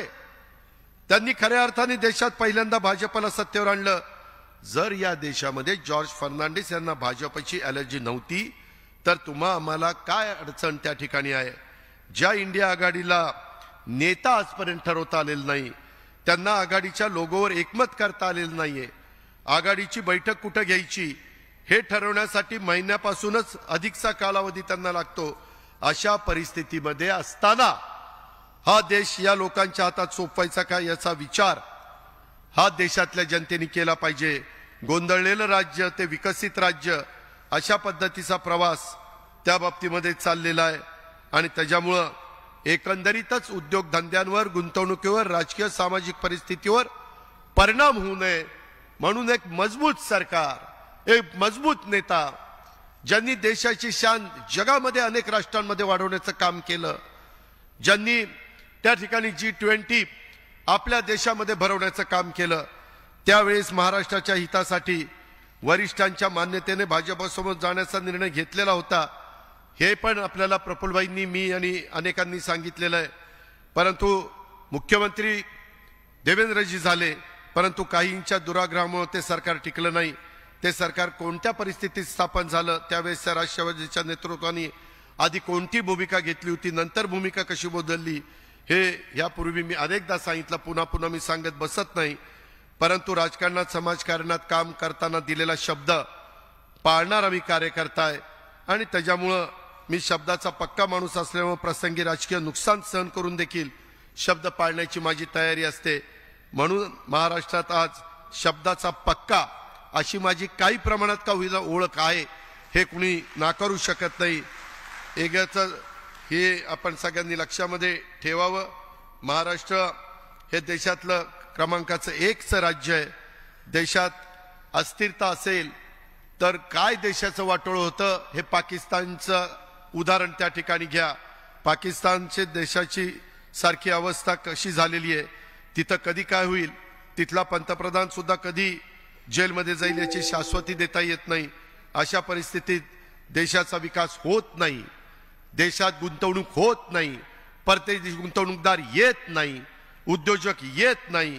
प्रश्न सुटण्याच्या ऐवजी प्रश्न वाढत जातात. जे श्रीलंकेला घडलं, जे पाकिस्तानला घडतंय, केंद्रात एकमुखी भाजपची सत्ता असल्याने जगाच्या भारताकडे पाहण्याचा दृष्टिकोन बदललेला आहे. नरेंद्र मोदी यांच्यासारखं विकासाचा दृष्टिकोन असणारं नेतृत्व मिळाल्यानंतर भारताला जागतिक मान्यता मिळालेली आहे. तुम्ही एक आठवा, पंतप्रधान देवेगौडा किती दिवस पंतप्रधान होते, आय के गुजराल, चंद्रशेखर किती दिवस पंतप्रधान होते. अस्थिर वातावरण असणाऱ्या काळात किती विकास झाला हा अभ्यासाचा विषय, त्यावर मला अधिक भाष्य करायचं नाही. परंतु देशाच्या विकासाच्या करता खमकं नेतृत्व लागतं. ते खमकं नेतृत्व आज मोदी साहेबांच्या रूपाने आपल्याला मिळालेलं आहे. ही वस्तुस्थिती नाकारता येत नाही. कोणी नाही म्हटलं तरी ते सत्य रपवता येत नाही. आणि त्याच्यामुळं त्यांना पाठिंबा देत असताना राज्यामध्ये देखील खमकेपणाने राज्य चाललं पाहिजे. ह्याकरता राष्ट्रवादी काँग्रेस पक्षाने काम केलं पाहिजे. त्याकरता जास्तीत जास्त खासदार आमदार निवडून आणण्याच्या करता आपण त्या बाबतीमध्ये प्रयत्न केले पाहिजे. त्याच्यामध्ये आपल्या देशात किंवा राज्यामध्ये युती आघाड्यांचं सरकार आता काही नवीन राहिलेलं नाहीये. त्याही गोष्टीचा विचार आपण सगळ्यांनी केला पाहिजे. आणि आज असणारे राज्यातले प्रश्न, आज असणारे इतर वेगवेगळ्या युवतींचे युवकांचे प्रश्न, तरुणांचे विशेषतः नोकरदारांचे प्रश्न, ह्या सगळ्याकडं आपण त्या बाबतीमध्ये लक्ष देऊन आहोत. मधल्या काळामध्ये काम करत असताना आपल्या महाराष्ट्राची अर्थव्यवस्था $1 ट्रिलियन वर नेण्यासाठी आपण सगळ्यांनी एकत्र काम करण्याची गरज आहे. स्वतः पंतप्रधानांना देशाची अर्थव्यवस्था $5 ट्रिलियन पर्यंत न्यायची आहे. आणि जगातल्या 10 टॉप अर्थव्यवस्थेमध्ये त्या ठिकाणी आपल्या भारताला न्यायचं आहे. एक काहीतरी ध्येय डोळ्यासमोर ठेवून मध्ये चंद्रयानाचा उल्लेख काल मला वाटतं निरगुडकरांनी केला आणि वेगवेगळ्या लोकांनी वेगवेगळे उदाहरणं दिलेली आहेत. त्याही गोष्टीचा विचार आपण सगळ्यांनी या निमित्तानं केला पाहिजे. निवडणुकीच्या निमित्तानं यश अपयश चालतं, कधी कधी वेगवेगळ्या पद्धतीचे निकाल लागतात. त्याच्यातनं कुठेही विचलित होऊन चालत नाही, कुठेही त्याच्यामध्ये बाजूला जाऊन चालत नाही. हेही आपण सगळ्यांनी या निमित्तानं लक्षामध्ये घेतलं पाहिजे. आणि कुठल्याही परिस्थितीमध्ये आपला कार्यकर्ता, आपला आमदार, आपला खासदार ह्याला अडचण येऊ नये अशाच प्रकारची खबरदारी मी आणि माझे सगळे सहकारी ह्या बाबतीमध्ये घेत आहेत. बूथ बांधणीच्या करता देखील कृपया इथं सर्व आमदारांनी सहकार्य करावं अशाही प्रकारची सूचना मी करतो. ते काम अतिशय महत्वाचं आहे. कारण ह्या लोकसभेच्या निवडणुकीच्या निमित्तानं ते काम झालं तर पुढे विधानसभेच्या निवडणुकीच्या निमित्तानं आपल्याला अधिक सोपं जाणार आहे. अशा प्रकारचं देखील आपण सगळ्यांनी नोंद ही घेतली पाहिजे. हे मी तुम्हाला सगळ्यांना अतिशय स्पष्टपणे सांगू इच्छितो. मधल्या काळामध्ये आपण सगळ्यांनी एक भूमिका मांडली. आपल्याला खरं आपल्या राज्यामध्ये, आपल्या देशामध्ये प्रत्येकाला आपल्या जातीचा, धर्माचा अभिमान असतोच आणि तो असला पाहिजे, त्याबद्दल दुमत नाही. परंतु पहिल्यांदा भारत, आपला देश, आपला महाराष्ट्र, आपलं राज्य आणि त्याच्यानंतर ह्या सगळ्या गोष्टी प्रत्येकाला स्वतःच्या आई वडिलांचा, गावाचा, तालुक्याचा, जिल्ह्याचा, राज्याचा आणि देशाचा अभिमान असतो आणि तो असायलाच पाहिजे. प्रत्येकाला आपल्याला शाळेत महाविद्यालयाचा अपमान त्या ठिकाणी अभिमान असतो, त्याप्रमाणे प्रत्येकाला स्वतःच्या जातीचा, धर्माचा पण अभिमान असला पाहिजे. आपला हा अभिमान जपत असताना माझी महाराष्ट्रातल्या तमामांना विनंती आहे, तमाम जनतेला, सर्व जाती धर्माच्या नेत्यांना, कार्यकर्त्यांना, की आपला हा अभिमान जपत असताना इतर समाजाबद्दल, इतर जातीबद्दल, इतर धर्माबद्दल द्वेष किंवा आकस हा मनामध्ये ठेवू नका. याची आपण सर्वांनी काळजी घेतली पाहिजे. आपल्या बोलण्यातनं, वर्तणुकीतनं अनावधाने देखील असे प्रकार घडत नाहीत ना, याची काळजी प्रत्येकाने घ्यावी. एखाद्या समाजाचा प्रश्न सोडवत असताना इतरांवर अन्याय होणार नाही याची काळजी सत्ताधारी म्हणून आपल्याला घ्यावीच लागेल. एखाद्याच्या समाजाचा मागासलेपणा काळानुरूप बदल झाला असल्यास त्याचं मागासलेलं पण पुन्हा तपासणं आवश्यक असतं, मात्र या कामासाठी वेळ लागतो, हे ध्यानात ठेवा. हे विशेषतः मराठा समाजाच्या तरुणांनी ध्यानामध्ये ठेवलं पाहिजे. एखाद्या समाजाला आरक्षण देताना त्या समाजाचा इम्पिरिकल डेटा आणि त्याचा मागासलेपण सिद्ध होणं, या दोन गोष्टी अतिशय आवश्यक आहे. माग पृथ्वीराज बाबांच्या वेळेस दिलेलं आरक्षण हायकोर्टात टिकलं नाही. देवेंद्रजींच्या काळातलं दिलेलं आरक्षण हायकोर्टात टिकलं, ते सुप्रीम मध्ये टिकलं नाही. इम्पिरिकल डेटा असल्याशिवाय आणि तो शास्त्रोक्त पद्धतीनं गोळा केल्याशिवाय वैधानिक पातळीवर तो टिकत नाही. म्हणूनच जातनिहाय जनगणना झाली पाहिजे. कारण कधी काळी झाली, स्वातंत्र्य म्हणून 75 वर्ष झाली. मी मागं पण बोललो, एकदा कळू द्या ना नक्की कोण किती संख्येने आहेत ते. आणि म्हणून जातनिहाय आम्ही सभागृहामध्ये पण दिलीपराव एकमताने ठराव केला होता, नाना पटोले अध्यक्ष असताना एकमताने. आणि त्याच्यामध्ये जातनिहाय त्याच्या संदर्भातलं जनगणना झाली पाहिजे. जोपर्यंत प्रत्येक समाजाची नेमकी आकडेवारी समोर येत नाही तोपर्यंत कुठल्या समाजाला किती आरक्षण द्यावं याचा अंदाज त्या ठिकाणी येत नाही.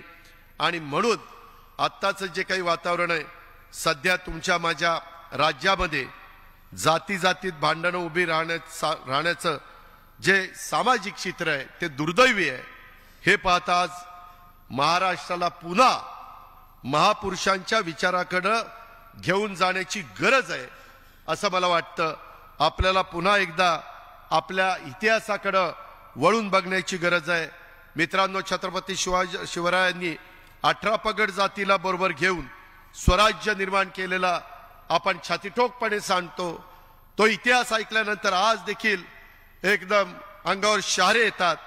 आणि हे सगळं होत असताना त्याच्यामध्ये आज मात्र एकमेकात 18 पगड जातीमध्ये देखील भांडणं होतात का काय? मित्रांनो, ही आपला महाराष्ट्र आपल्या छत्रपती शिवरायांचा, महात्मा फुल्यांचा, डॉक्टर बाबासाहेब आंबेडकरांचा, शाहू महाराजांचा त्यांच्या स्वप्नातला महाराष्ट्र हाच आहे का? अशा प्रकारचा प्रश्न कधीतरी वेगवेगळ्या कार्यकर्त्यांना पडतो. मला एक गोष्ट सांगायची, गुरुदेव रवींद्रनाथ टागोरांनी आपल्याच देशाचं राष्ट्रगीत म्हणताना जनगणमन लिहिताना त्यात काय लिहिलंय? पंजाब सिंध गुजरात मराठा. पंजाब आहे, सिंध पण तेव्हाच होतं, त्याच्यामध्ये गुजरात पण आहेच राज्य, पण मराठा त्यांनी महाराष्ट्र असं म्हटलेलं नाही. कारण हा देश पूर्वीपासून महाराष्ट्राला मराठा म्हणून ओळखतो. सगळे महाराष्ट्रीयन ते मराठा म्हणून त्या ठिकाणी ओळखले जात होते. आणि मराठा ही महाराष्ट्राची अस्तित्वाची निगडीत अशा प्रकारची ओळख आहे. अटकेपार मराठ्यांनी झेंडे रोवले असं म्हटलं जायचं, तेव्हा त्यात सर्व जाती मराठ्यामध्ये समाविष्ट होतात असायच्या. सेनापती बापट उगस म्हणाले नाहीत की महाराष्ट्र मेला तर राष्ट्र मेले, मराठा विना राष्ट्रगाडा न चले. अवघ्या देशात पहिला आरक्षण देणारे छत्रपती शाहू महाराज आपल्याच कोल्हापूरचे. आणि त्यांचा आज आरक्षणाच्या निमित्तानं काही ठिकाणी फोटो लावताना दिसत नाही.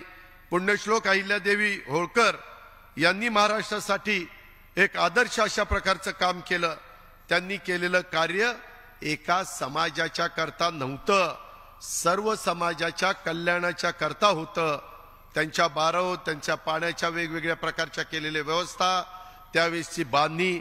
जननायक राघोजी भांगरे यांनी फक्त आदिवासीसाठी त्या काळामध्ये उठाव केला नाही, हे डॉक्टर लामटे आपल्यालाही माहिती आहे. आणि त्याच्यामुळं शेतकऱ्यांच्या हक्कासाठी ते त्यावेळेस ब्रिटिशांच्या बलाढ्य सत्तेविरुद्ध लढले. देशात अस्पृश्यता निवारणासाठी डिप्रेस क्लास मिशन सुरू करणारे विठ्ठलरामजी शिंदे हे मराठा होते. कर्मवीर भाऊराव पाटलांनी पण बहुजनांच्या मुलांना शाळेमध्ये घालताना कधी हा कुठल्या जातीचा, तो कुठल्या जातीचा अशा पद्धतीनं भेदभाव केला नाही. त्याच्यामध्ये कधी ते त्यांच्या मनाला पण शिवलं नाही. आणि आज आपण काय बघतोय, राज्यात काय चाललंय, त्याचा विचार आपण सगळ्यांनी केला पाहिजे. ही गोष्ट मला तुम्हाला आवर्जून सांगायची आहे. मित्रांनो, युगपुरुष छत्रपती शिवरायांना कुळवाडी भूषण ही उपाधी सर्वात पहिल्यांदा महात्मा ज्योतिराव फुलेंनी दिली. काय अर्थ होता?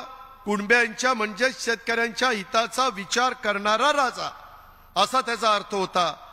या सर्वांचा आपण आज विचार करणार आहोत का नाही, हा प्रश्न देखील आपल्याला पडलेला आहे.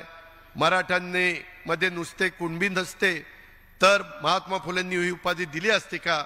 दुर्दैवाने आपण सर्व एकमेकांना जातीमध्ये बघतोय, महापुरुषांना जातीच्या बंधनामध्ये बांधतोय.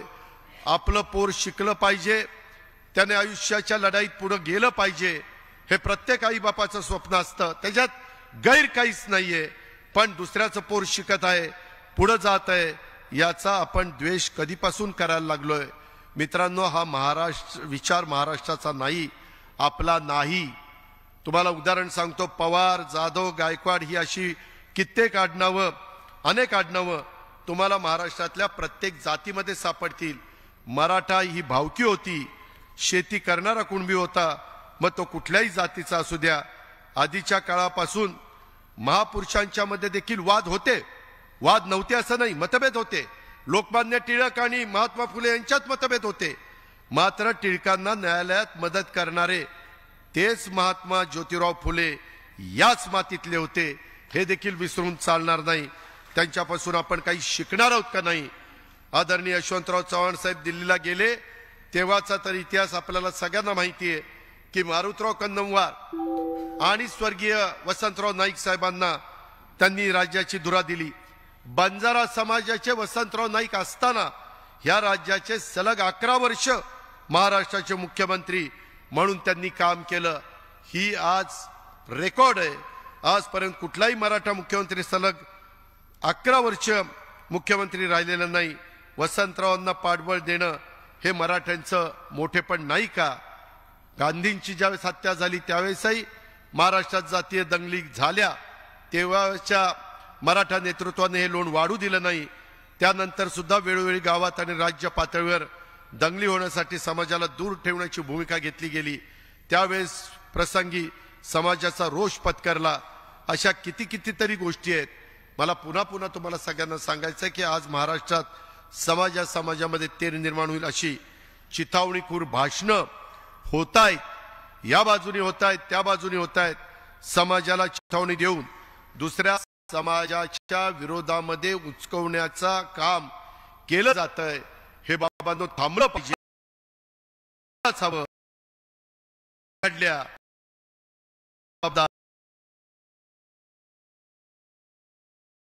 मी अनेक वर्ष बघतो, जर कुठं दंगल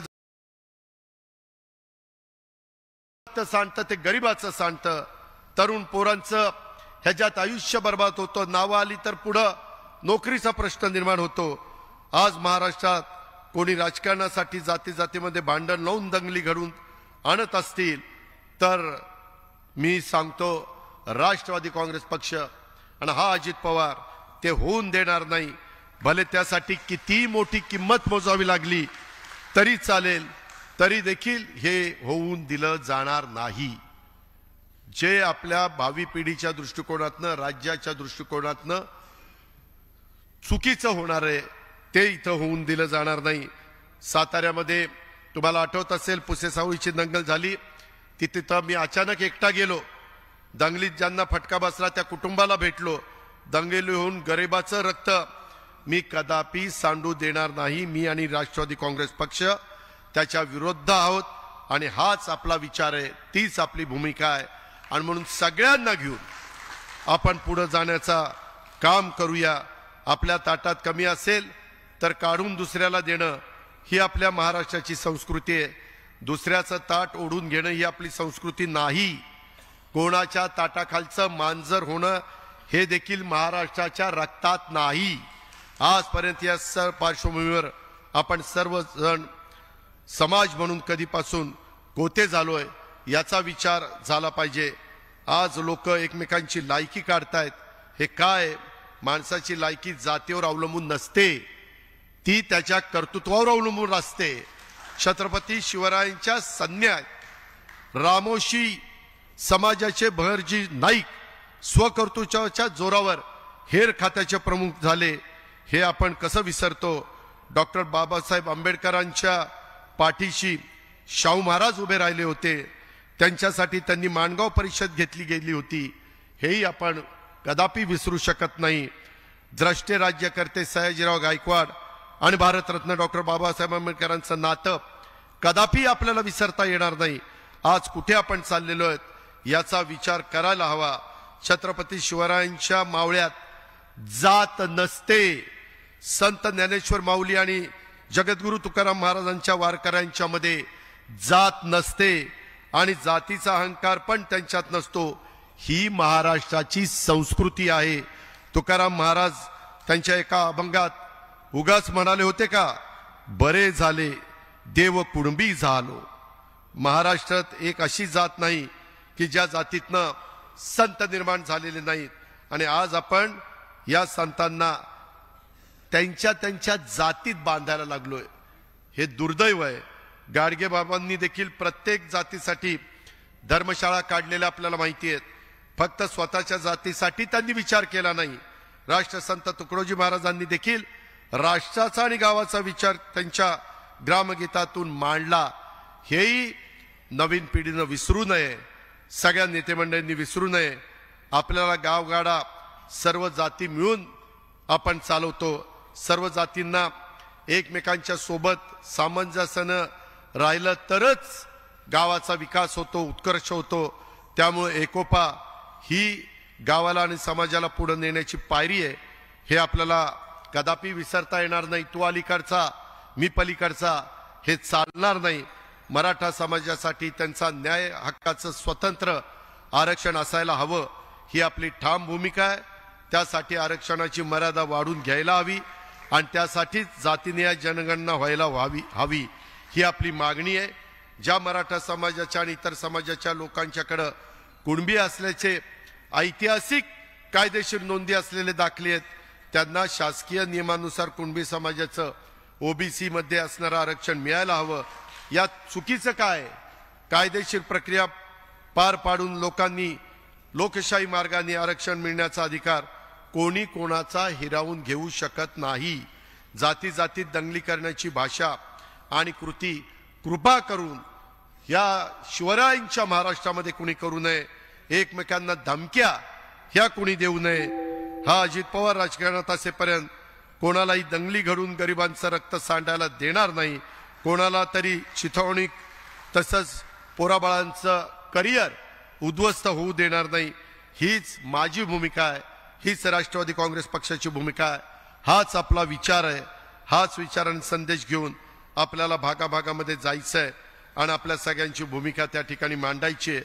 मित्रांनो, एकीकडं हे इतिहासाकडे बघत असताना वेगवेगळ्या गोष्टी आपण पाहतो.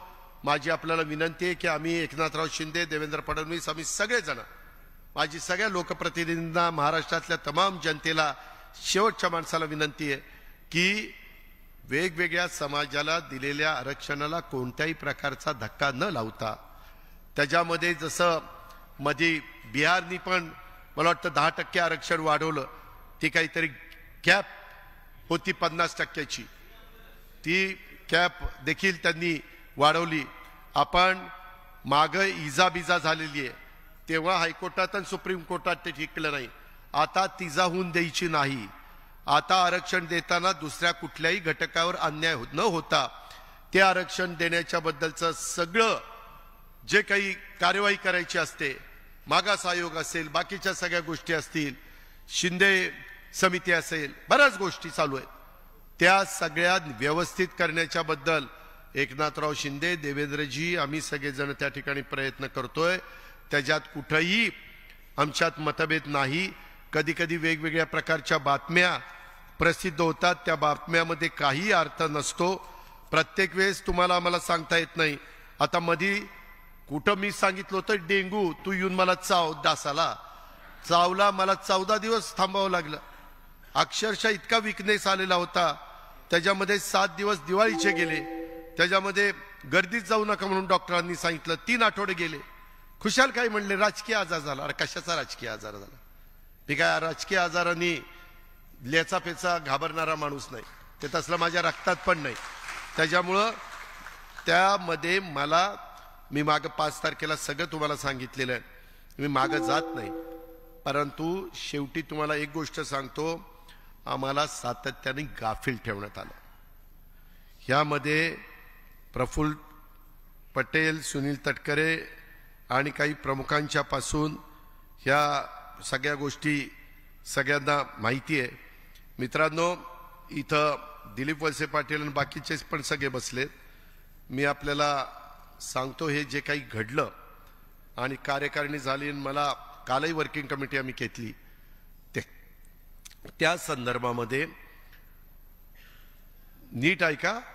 प्रफुल्ल पटेल, अजित पवार, छगन भुजबळ, सुनील तटकरे, जयंत पाटील, अनिल देशमुख, रामराजे नाईक निंबाळकर, दिलीप वळसे पाटील, हसन मुश्रीफ, धनंजय मुंडे, आम्ही 10-12 जण होतो.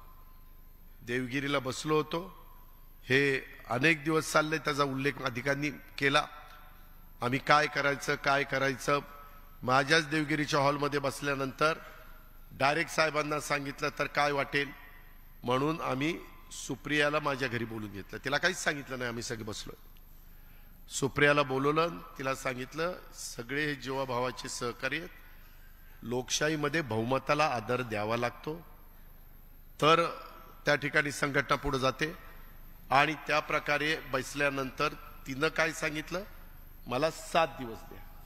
बरोबर ना, 7 ते 10 दिवस द्या, थोडंसं मी साहेबांना कन्व्हिन्स करते, माझ्यावर सोपवा. आम्ही 7-8-10 दिवस थांबलो. पुन्हा आम्ही जयंत पाटील, अनिल देशमुख पण होते. पुन्हा आम्ही एकत्र बसलो की बाबा सरकारमध्ये गेलं पाहिजे, आमदारांचे काय स्थगित्या मिळालेल्या आहेत, विकास कामं थांबलेली आहेत, अमुक झालेलं आहे, तमुक झालेलं आहे, इतर अनेक प्रकारचे प्रश्न आहेत, बहुजन समाजाचा विचार झाला पाहिजे वगैरे वगैरे, अल्पसंख्याक समाजाचा विचार झाला पाहिजे. ह्या सगळ्या गोष्टी करत असताना पुन्हा आम्ही डायरेक्ट साहेबांच्याकडे गेलो. साहेबांनी ते सगळं ऐकलं. ते म्हणले ठीक आहे, बघू आपण काय ते. पुन्हा आम्ही यशवंतराव चव्हाण प्रतिष्ठानला सगळ्यांना गेलो. वेळ जात होता. आम्ही म्हणत होतो की बाबा वेळ जातोय, एकदा काय तो निर्णय त्या ठिकाणी घ्या. आणि नंतर मग आम्हाला सांगितलं की ठीक आहे. त्याच्या संदर्भामध्ये त्याच्या आधी मला वाटतं 1 मे होता, ते यांना माहिती नाही. आणि मला बोलून सांगितलं की बाबा आता सरकारमध्ये त्या ठिकाणी जावा, मी अध्यक्षपदाचा राजीनामा देतो. आणि 1 मे होता, काहीतरी पुस्तकाचं प्रकाशन होतं नवीन. एक मिनिट.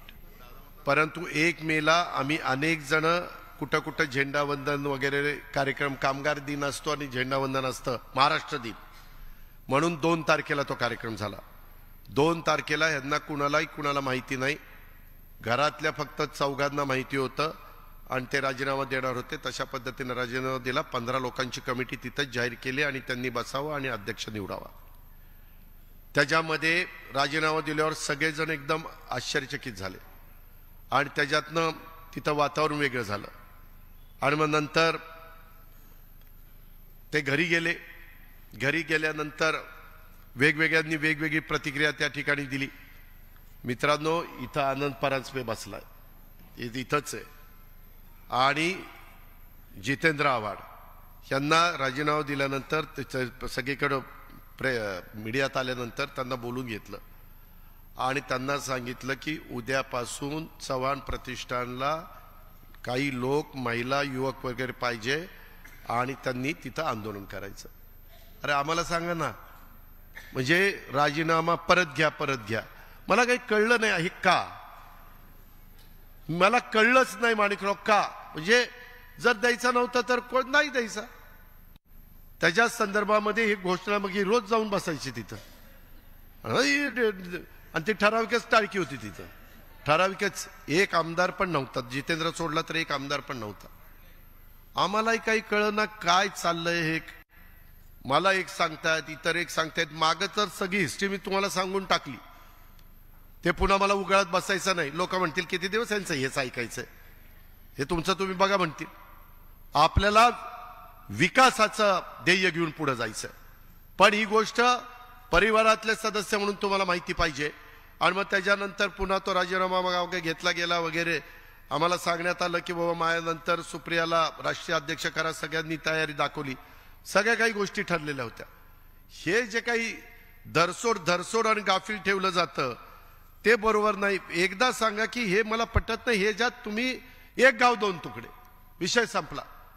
मित्रांनो, ह्या सगळ्या गोष्टी करत असताना मला आठवतंय आम्ही 2 जुलैला शपथ घेतली. 2 जुलैला शपथ घेतल्यानंतर मला एक गोष्ट पुन्हा तुम्हाला सांगायची. पक्ष आणि चिन्हाच्या बद्दल निवडणूक निर्णय हा निवडणूक आयोग घेईल.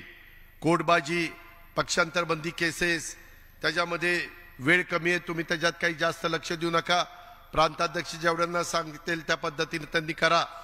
परंतु पुढं आपल्याला 100-200 दिवस राहता, 100 किंवा 120 दिवस राहत आहेत. आता इथून निघाल्यानंतर घरी गेल्यावर कामालाच लागायचं आहे. राष्ट्रवादी काँग्रेस पक्ष अधिक मजबूत, लोकाभिमुख आणि शेवटच्या माणसापर्यंत त्याला आपलं कसं करता येईल ह्या प्रयत्न करायचा आहे. 2 जुलैला ज्यावेळी शपथविधी घेतली आणि 5 जुलैला कार्यकारिणी, त्याच्या आधी 30 जुलैला झाली, नाही 30 जूनला झाली. आणि त्याच्यानंतर एमईटीला पुन्हा कार्यकारिणी बाकीच्या गोष्टी झाल्या. त्याच्यामध्ये भुजबळ साहेब वगैरे सगळे आपण होतो. मला एक सांगा की 2 जुलैला जर घेतलेला निर्णय आवडलेला नव्हता तर 17 जुलैला 15 दिवसांनी आम्हा मंत्र्यांना सगळ्यांना चव्हाण प्रतिष्ठानला बोलवलं. तुम्ही सगळ्यांनी बघितलं. मग जर निर्णय आवडलेला नव्हता तर बोलवलं कशाला? आम्हाला सांगितलं की पहिल्यांदा मंत्री या, दुसऱ्या दिवशी सगळे आमदार या. आमदार जरा घाबरत होते पण मी सगळ्या आमदारांना घेऊन गेलो. सगळे बसले, चहा पाणी झालं.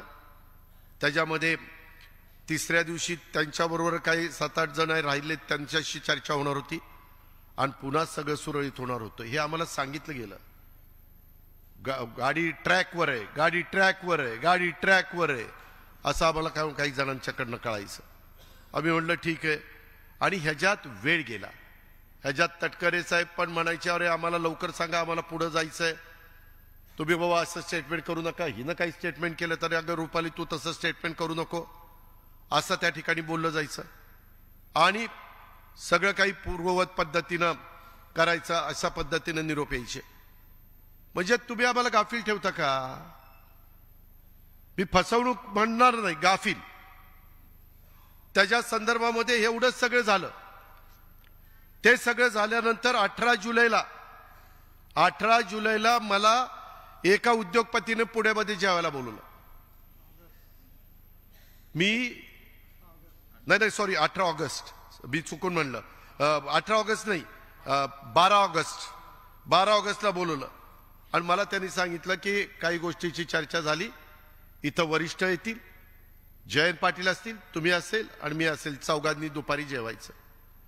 निरोप आल्यावर मी गेलो. त्याच्या संदर्भामध्ये मग ऑगस्टमध्ये जुलैला झालं, जुलै संपूर्ण गेला, ऑगस्ट 12 म्हणजे जवळपास 1.5 महिना झाला. त्याच्यामध्ये असं का, म्हणजे जर करायचं नव्हतं तर कशा करता गाफील ठेवायचं? कशा करता ह्या गोष्टी करायच्या? बर कुणा करता आम्ही करतोय ना, राष्ट्रवादी म्हणूनच करतोय ना. लोकांची कामं करत नाहीत का?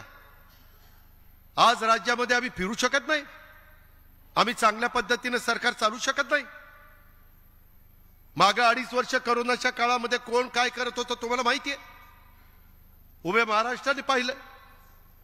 बाबा सगळ्यांच्या बरोबर नीट काम करा, केलं. आज पुढं नवीन पिढीचे 10-15 वर्ष महत्वाची आहेत. त्या महत्वाच्या निमित्तानं त्या संदर्भात आपल्याला पुढे जायचं. आणि हे पुढे जात असताना आता कोणतरी काहीतरी मधनं बोलत असतं, तसल्यांना उत्तरही मला द्यायची नाही. काही जण गुडघ्याला बाशिंग बांधून कुठं काय फिरायला लागलेत, कुठं काय करायला लागले. संघर्ष, यार कशाचा संघर्ष? कधी आयुष्यात संघर्ष केला नाही ना, आता कशाचा संघर्ष? हे जे काही प्रकार चाललेत, किंवा काहींनी मुद्दाम, वरिष्ठ एकदा पावसात भिजले तसा ह्यांचाही जोडीदार पावसात भिजून त्याचे ते पांढरा शर्ट, ढिरी आली बाहेर, ती सगळं ते काय चाललंय? कशा करता चाललंय. आणि त्यांच्यावर हल्ला झाला तेव्हा मी तिथे गेलो, त्याला आठवतंय, नजीबला माहितीये. प्रत्येक वेळेस सगळ्यांना आधार देण्याचं काम केलं, कारण आपल्यात तशी हिंमत आहे. माझं निश्चितपणे धाडस आहे, त्याच्यामुळं आपल्याला पुढे जायचंय. बाबांनो, मी खोटं नाही सांगत, उद्याच्या काळामध्ये मी 7 दिवसापैकी 3 दिवस मुंबईला, 1 दिवस पुण्याला आणि 3 दिवस महाराष्ट्रामध्ये वेगवेगळ्या ठिकाणी जात राहणार आहे, दौरे करत राहणार आहे. आपल्याला हे सगळं करत असताना मला पण अधिकचं काम करावं लागेल. मी ज्यावेळेस दुसऱ्याला सांगतो त्यावेळेस दुसरे म्हणतील तू काय करतो ना, मला मोठा गप्पा हाणतो. त्याच्यामुळं आपल्याला सगळ्यांना करावं लागेल, प्रांताध्यक्षांनाही करावं लागेल, सगळ्या सेलच्या प्रमुखांना करावं लागेल, मंत्री महोदयांनो तुम्हालाही करावं लागेल, सर्वच पदाधिकाऱ्यांना, आमदारांना, सगळ्यांना त्यामध्ये लक्ष द्यावं लागेल. सरकारमध्ये असताना जे जे काही प्रश्न सर्वसामान्य माणसांच्या करता किंवा ज्या ज्या काही मूलभूत समस्या आहेत, अडचणी आहेत, त्या दूर करण्याच्या करता एकनाथराव किंवा देवेंद्रजी कधी पण नाही म्हणत नाही.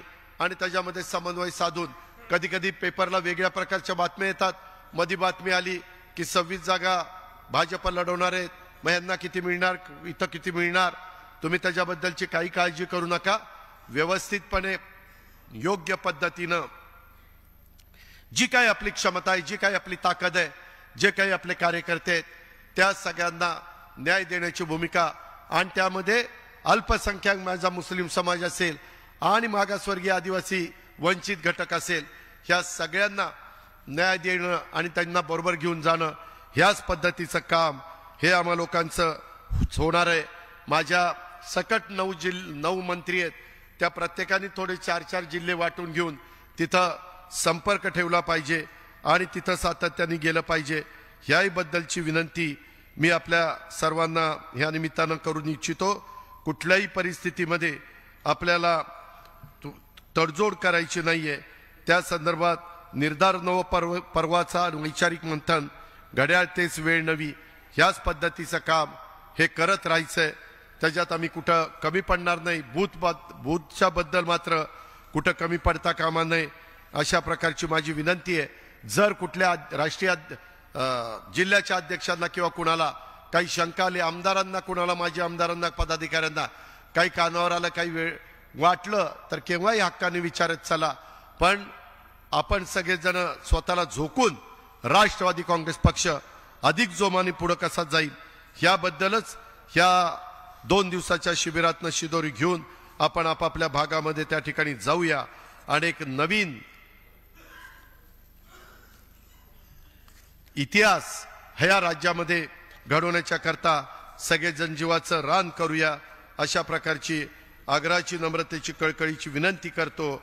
आणि आपण सगळेजण इथं उपस्थित राहिलात त्याबद्दल आपल्यालाही देखील सगळ्यांना